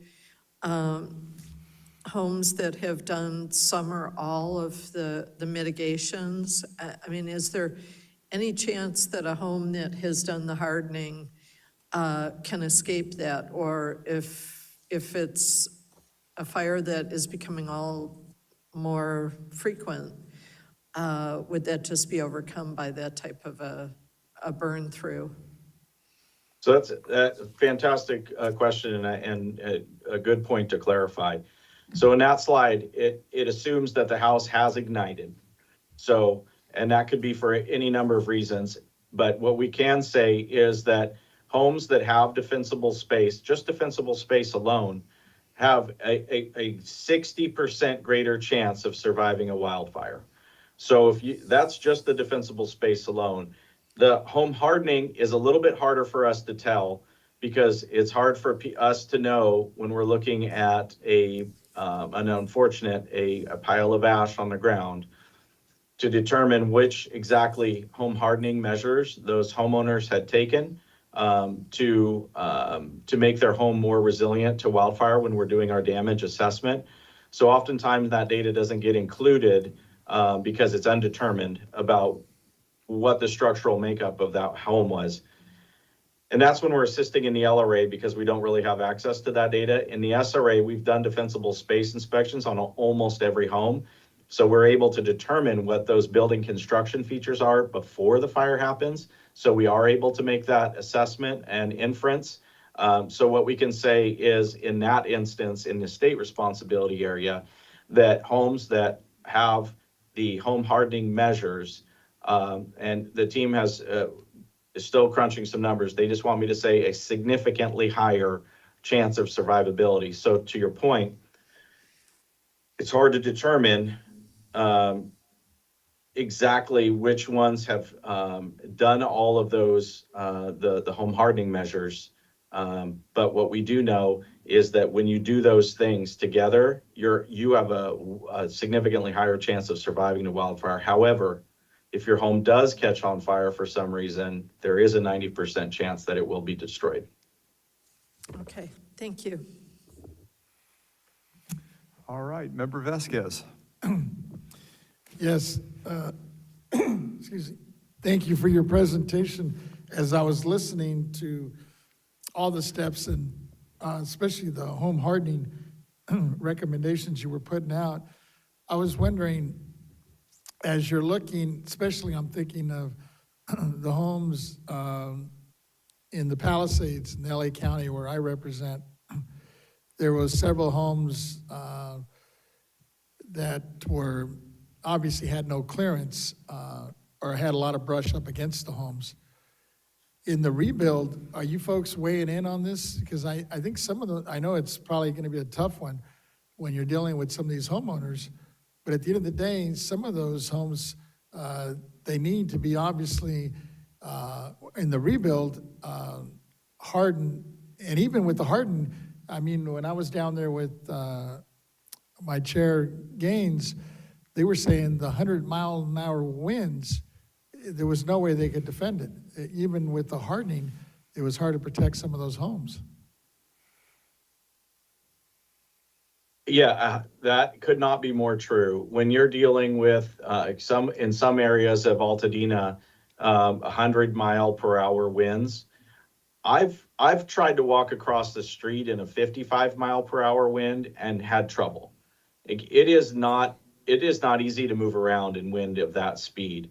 And for our firefighters to try to make access into those areas with the wind blowing that hard and the fire moving extremely fast, and then those homes being expected to survive those types of events, unless we're building concrete homes with metal roofs and metal windows, it's going to be really hard for almost any homes to survive that type of onslaught of wind and fire. Now, that's not to say that it can't happen. It's just to say that that's the even more reason why we need to take these proactive measures to make sure that our homes are built to the best standards, that the vegetation is cleared far enough away from our homes as to not ignite our homes. And to your initial questions about the homes being rebuilt to the standard, if the homes in those specific areas are being built in the very high fire hazard severity zone, as designated by the Office of the State Fire Marshal, those homes will be required by law to be built to Chapter 7A, or what will be Part 7 of the Building Code. So they will be required to Now, also in January 1st of 2026, the high of the LRA, the Fire Hazard Severity Zone designation high, will also be required to build to Chapter 7A of the Building Code. So those homes will be required to do that. For the vegetation component, the board regulations that they are working on for Public Resource Code 4291 for the 0 to 5 implementation, those, according to the legislation, also extend to 51182 of the government code, which only applies in the very high fire hazard severity zone of the local responsibility area. So those homes with that dark red designation will have to build to Chapter 7A and also maintain 0 to 5 foot clearance and defensible space, whereas the moderate or the high will only be required to build to Chapter 7A, not have the defensible space requirements the other zone does, and moderate zone has neither. So when you're talking about Chapter 7, I guess these new requirements, are those new requirements saying that they're going to have to be built, like you said, out of concrete and steel roofs? No, they'll have to be non-combustible siding, a Class A roof. They'll have to have multi-pane windows, one of which will have to be tempered. They have to have a 1/16 of an inch vents, the enclosed eaves, a non-combustible 6 inches from the ground up. There are various components that they will have to have to meet Chapter 7A of the building code. Thank you. Yeah, thank you very much, Chief Bigelow. I just wanted to comment in reference to what appears to be a higher level of protection as far as the air resources are concerned. We've had 4 fires in El Dorado County in the last month, and they were very small fires, and I was really impressed that they got a helicopter up there, and there was a C-130 at each of these fires, and you put them out immediately. So it seems like the response times are quicker than they've ever been from CAL FIRE. Is that accurate? Yes, and especially for our aerial assets. We have bolstered our engine staff where we have additional engines that we've surged for summertime. But those aerial assets, the Sikorsky S-70Is, they were replacing Bell 206 Super Hueys from the Vietnam era that were great and a very capable machine, but now our S-70Is are far superior. They carry tremendous amount more water, 3 times the amount of water, and they're exponentially faster. So they get to the fires a lot quicker. Our S2T tankers that hold 1,200 gallons of retardant that you see, some people call them bombers, we call them tankers. That drop the retardant along. Every one of those bases are strategically placed throughout the state to be at anywhere, and oftentimes sooner, but they can be to any place, anywhere in the state of California within 20 minutes. So those are strategically placed, but now with the introduction of our C-130s, of which we have 7, 2 of which will be reserved, 5 will be in service. One at McClellan, one at Reading, one in Fresno, one in San Luis, and one in Ramona. Those are the 5 places. We are able to get a lot more retardant and water to the fires a lot more quickly. And I thank you for recognizing that, because we have internally recognized that as well, as those aerial assets, because of the improved capabilities and the speed at which they can get to the scenes, are making a difference. Yeah, well, I really appreciate it, and so do the citizens of California, so thank you for that.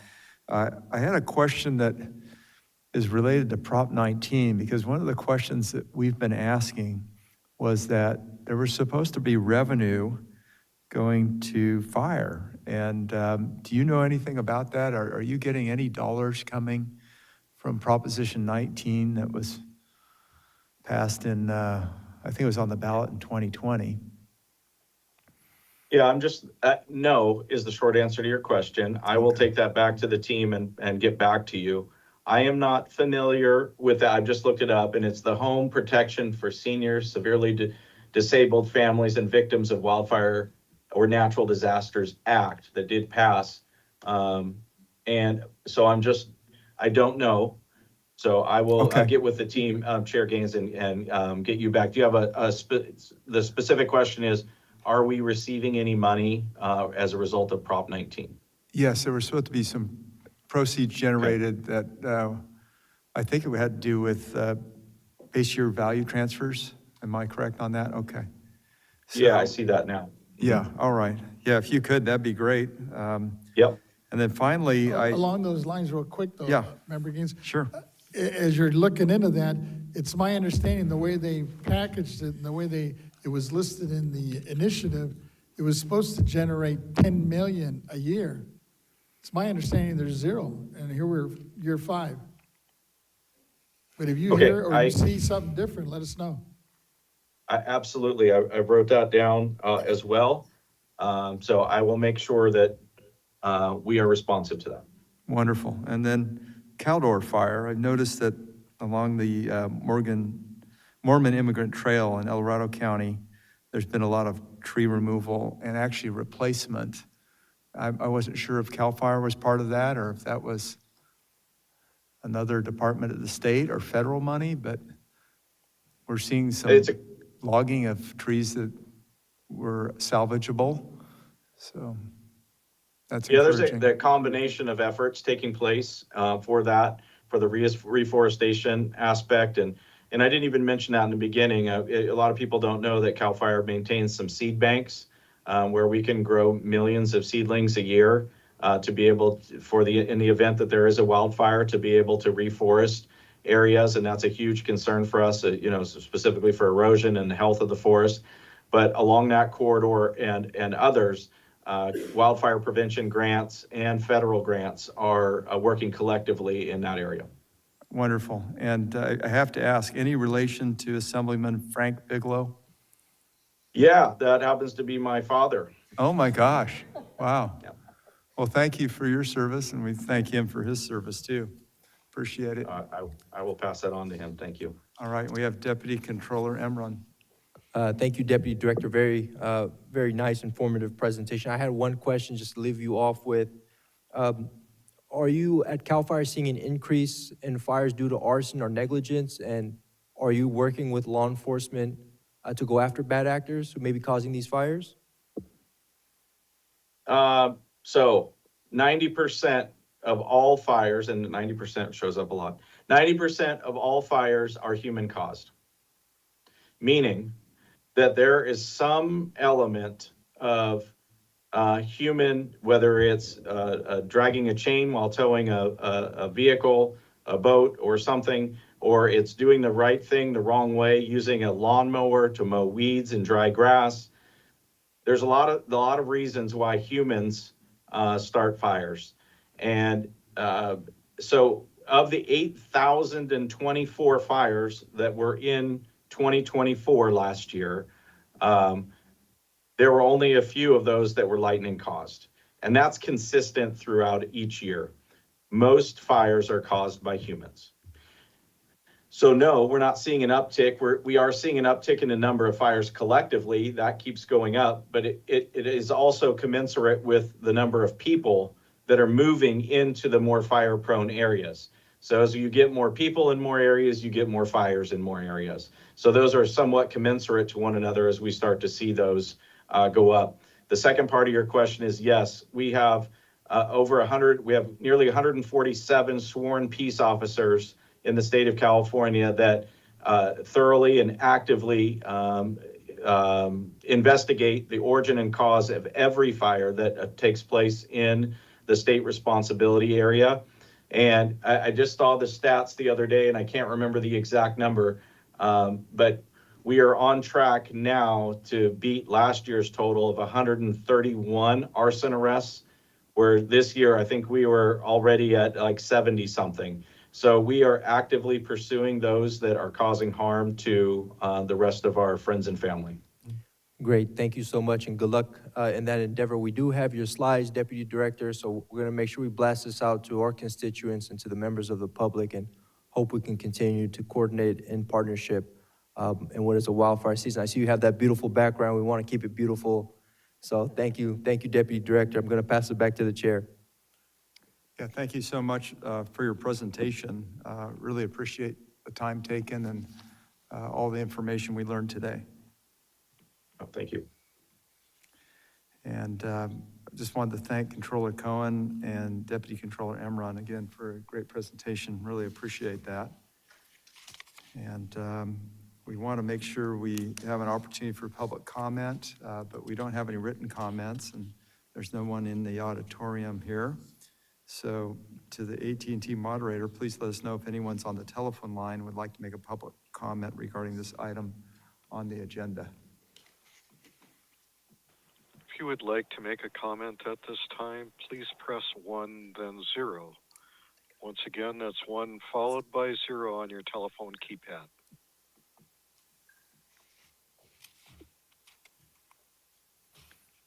Members of the board, there's someone queuing up to address you. Okay, nobody responded, is that correct? Yes, okay, thank you, moderator. Thank you, members. We're now going to move to item 12 of the executive director's report. Are we okay? And that would be Ms. Stowers. Hello, good afternoon. I'm Yvette Stowers, Executive Director for the State Board of Equalization. Members, my report will be brief. I'd like to start by highlighting a few upcoming events. The first event is the upcoming Northern California's Assessors Annual Regional Conference. The conference will be held August 4th through the 7th in South Lake Tahoe, hosted by the Glenn County Assessor, Cindy Perez.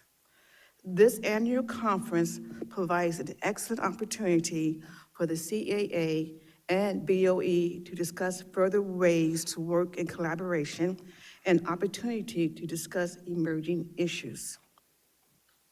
Next, members, as you know, the upcoming 2025 Taxpayer Bill of Rights hearing is set for August 20th, the August 20th board meeting. The hearing provides for taxpayers, county assessors, and other stakeholders to provide comment on items discussed in the Taxpayer Rights most recent annual report. As well, provide them with the opportunity to present ideas, concerns, and input on the quality of the agency's services related to the State Board of Equalization's administration of its programs. Recently, the board was provided with an outreach toolkit, similar to the toolkit provided in prior years. We ask that the board promote the hearing throughout your district and throughout the upcoming weeks. I'm happy to share that some of our stakeholders has already begun promoting this important hearing. Finally, the board would hold their annual meeting with assessors on October 22nd. Staff is working with the chairman's office to finalize the details for this meeting. I will continue to keep your offices up to date on details of future upcoming events. Next, members, staff has recently published an updated Proposition 19 fact sheet. The fact sheet was updated to reflect changes in law and guidance. Previously, the last updated fact sheet was April 2022, so it was a need for an update. The updated fact sheet is available on the Prop 19 page of the BOE's website. It is a great tool to summarize the main provisions of the Proposition 19 in simple, non-technical terms.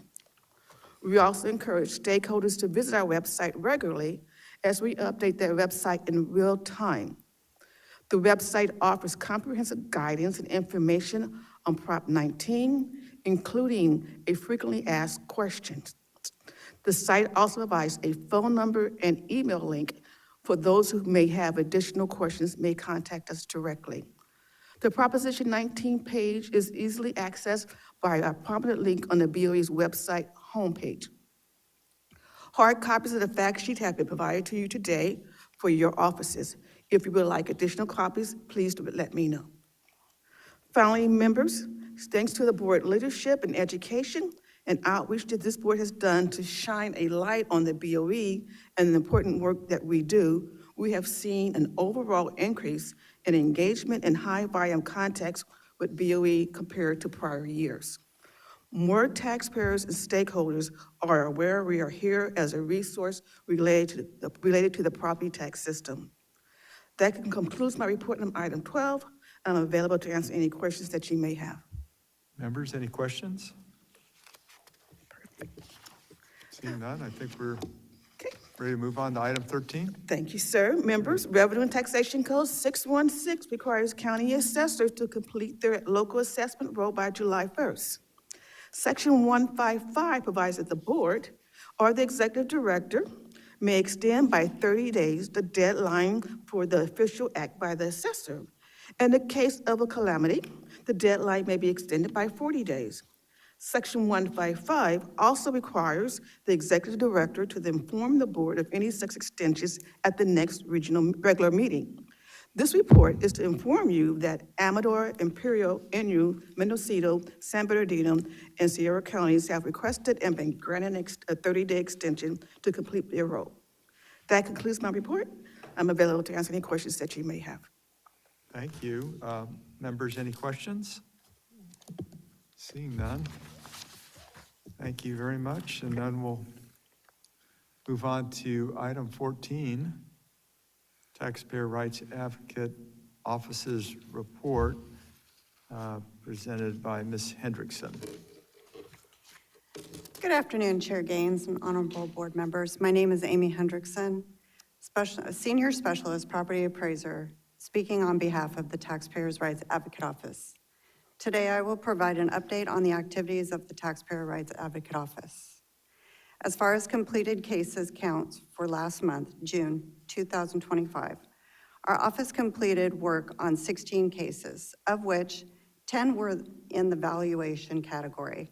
The memorandum attached to the public agenda notice identifies completed case counts by topic area for the valuation category and administrative category.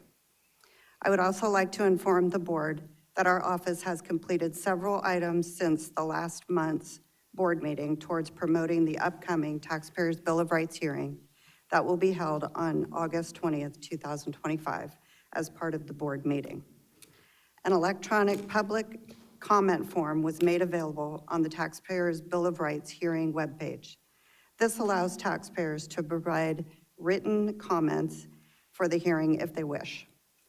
Our agency's communications officer, Mr. Peter Kim, provided each of the board members' offices with a toolkit that can be used to assist us with promotion of the hearing. The chief of our Taxpayers Rights Advocate Office, Ms. Thompson, sent out emails to various statewide taxpayer and stakeholder organizations to notify them about the hearing and ask for their assistance in publicizing the hearing by notifying their memberships about the hearing.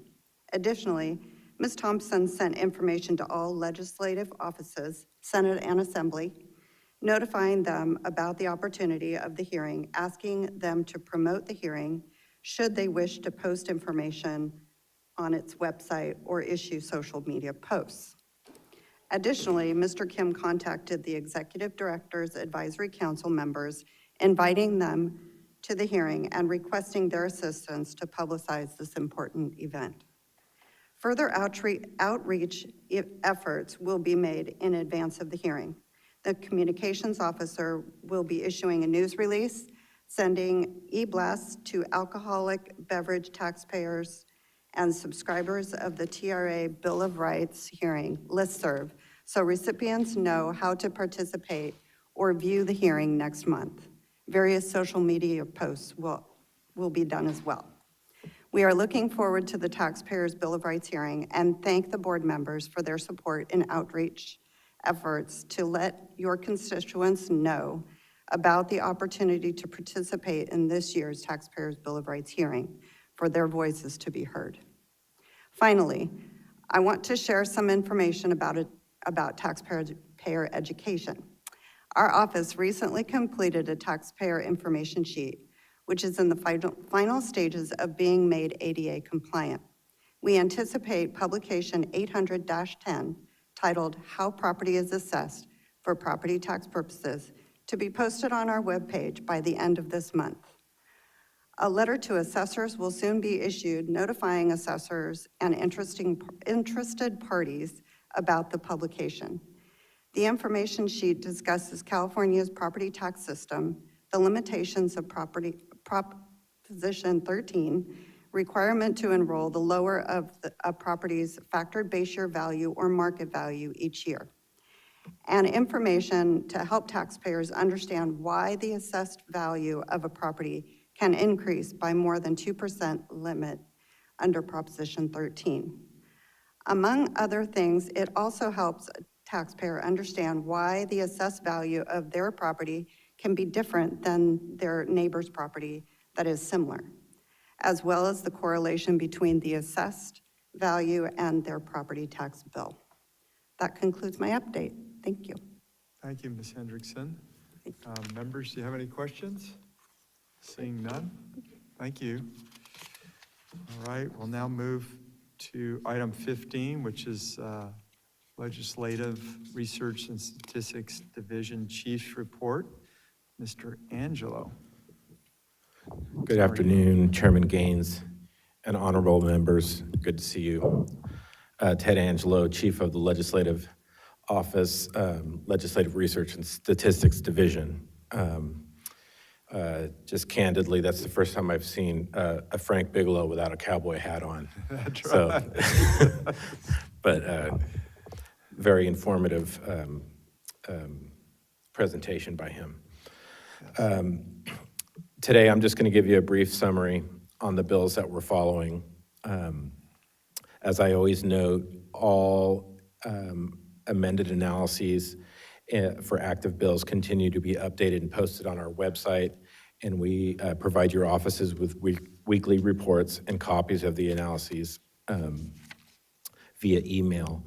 The newest version of these reports now provides a column listing any established position on proposed legislation based on discussions from prior board meetings and as directed by Executive Director Stowers.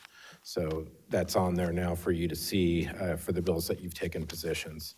The Legislative Policy Committee deadline was July 18th, at which time the summer recess began, and when the legislature returns on August 18th, fiscal committees and floor session will be the primary workload. It's kind of like the crazy last 3 weeks of session for the first year of the two-year 25-26 session, which ends on September 12th. So it'll be going pretty quick when they get back on the 18th.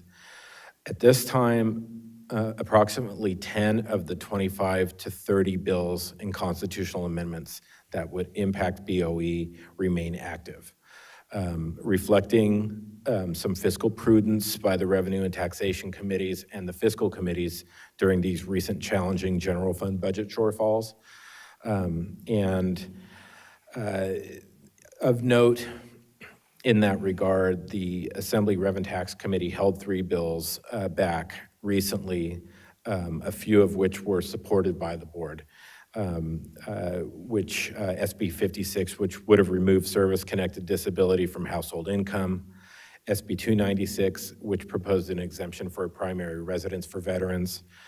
And SB 284, which would have increased the limit for counties wishing to increase the low value ordinance that's in law right now. Those bills were all held in Assembly Rev and Tax. Pursuant to their rules, those are two-year bill. Those are held in committee and are dead for the year. But pursuant to the session rules, they could potentially be considered two-year bills and reintroduced next January before the deadlines. But I have to check on that in terms of what they were designated as. But those bills aren't moving for the rest of session for sure. The disaster relief bills that I've mentioned before are moving. AB 245, SB 293, and SB 663. Those are the bills that extend the additional 3 years to transfer the base year value of property that you've been talking about under Prop 19 after a disaster. So there's 5 years in statute. These do the additional 3 years. Another bill that increases 6 months up to 3 years, those eligible taxpayers with unrecorded changes in ownership where the property was reassessed due to a disaster. So these people will have time to get paperwork in order under SB 293 if their home was destroyed in one of the fires. They had unrecorded but valid ownership changes.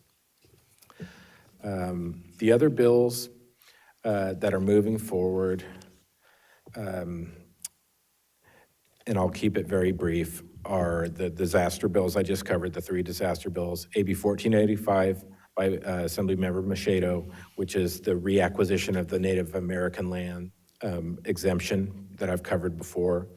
AB 1516, which is a sponsored bill by the assessors and supported technical. It was signed yesterday by the governor. That one didn't have a fiscal impact, so it went through the appropriations process before they returned, and it was signed by the governor yesterday. SB 293 I covered. SB 470, which is the Bagley-Keene extension, is scheduled to be heard in Assembly appropriations upon their return, as is SB 603 by Senator Nilo, which is the property-based year value extension for when you move to another location, not rebuilding in the same. So that should have been listed in the disaster relief bills that I just mentioned, the 3. There's actually 4. And the active solar energy system bill, SB 710, is moving to appropriations, and that is it. So I'll stop there. If you have any questions on any specific bills, I can answer questions now. Thank you, Mr. Angelo. Questions? Yeah, Vice Chair Lieber. Thank you. Could you tell us again what were the first 2 disaster-related bills before you said SB 293? Sure. AB 245 by Assemblymember Gibson, Chair of the Assembly Rev and Tax Committee. SB 293 that you mentioned, and SB 663.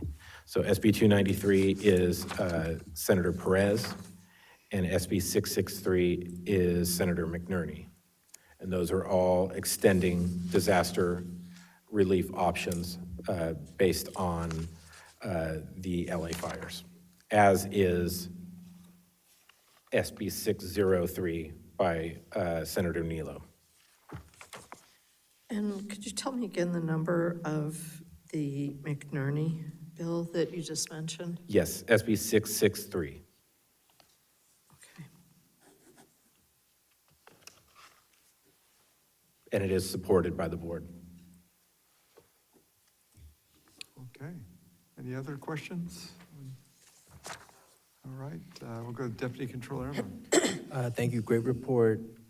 Do we have, are you aware of, do we have like a list of tracking of any bills the CAA is putting up, the Assessors Association? I do not personally have it with me today.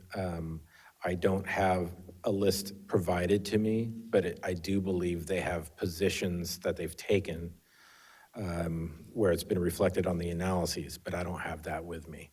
But it's possible to get that to you. Really appreciate that. Thank you. Is that something that could be a matter of course in terms of having communication with what they're doing versus what we're doing, And the legislation? reason I bring it up is because some of us may be headed to the conference next week, just be able to be fully briefed. Thank you, Yvette Stowers. I do sit in on their ledge meetings, so I'm aware of the bills that they're taking a position on, but they have not made their tracking sheet public, meaning that I'm not authorized to share it with you. Oh, okay. But I will have a one-on-one conversation with you and let Okay. you know where they stand on some of the bills. And as we know, our assessors are very vocal about it. Yes. Yes.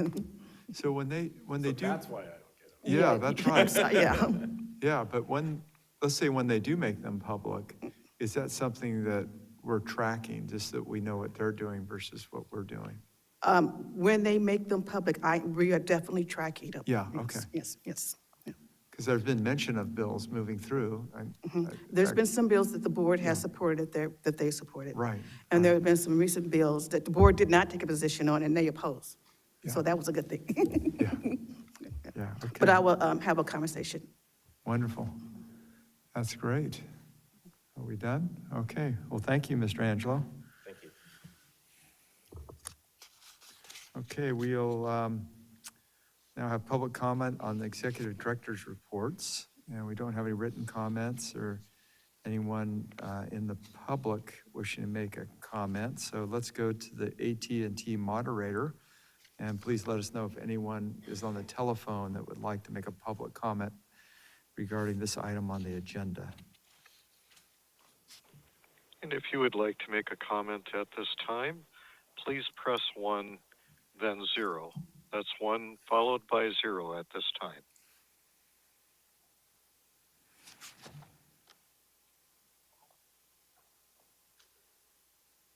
And members of the board, I have no one queuing up. Please continue. Okay, thank you, moderator. We'll now move to item 16, and that is public comment on matters not on the agenda. So persons who wish to address the Board of Equalization regarding items not on the agenda may do so under this item. Please note that the board cannot act on items that are not on the agenda. Therefore, the board can schedule issues raised by the public for consideration at future meetings. When giving your public comment, please limit your remarks to 3 minutes. So I don't think we have any written comments, nobody in the public. AT&T moderator, please let us know if anyone's on the telephone line that would like to make a public comment regarding this item on the agenda. If anyone would like to make a comment on this particular item, please press 1, then 0. That's 1 followed by 0.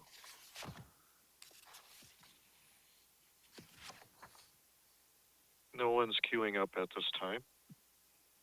All right, thank you, moderator. The last item for today is closing remarks and adjournment. So any members would like to make closing comments? I'll hold mine till next. I'd like to hold mine until next month. Okay. Thank you. All right, very good. Thank you, members. We'll now adjourn, and let's see, the time is 4:45 p.m. And our next board meeting will be held on Wednesday, August 20th at 10 a.m. in the May Lee Office Complex in Sacramento. Thank you.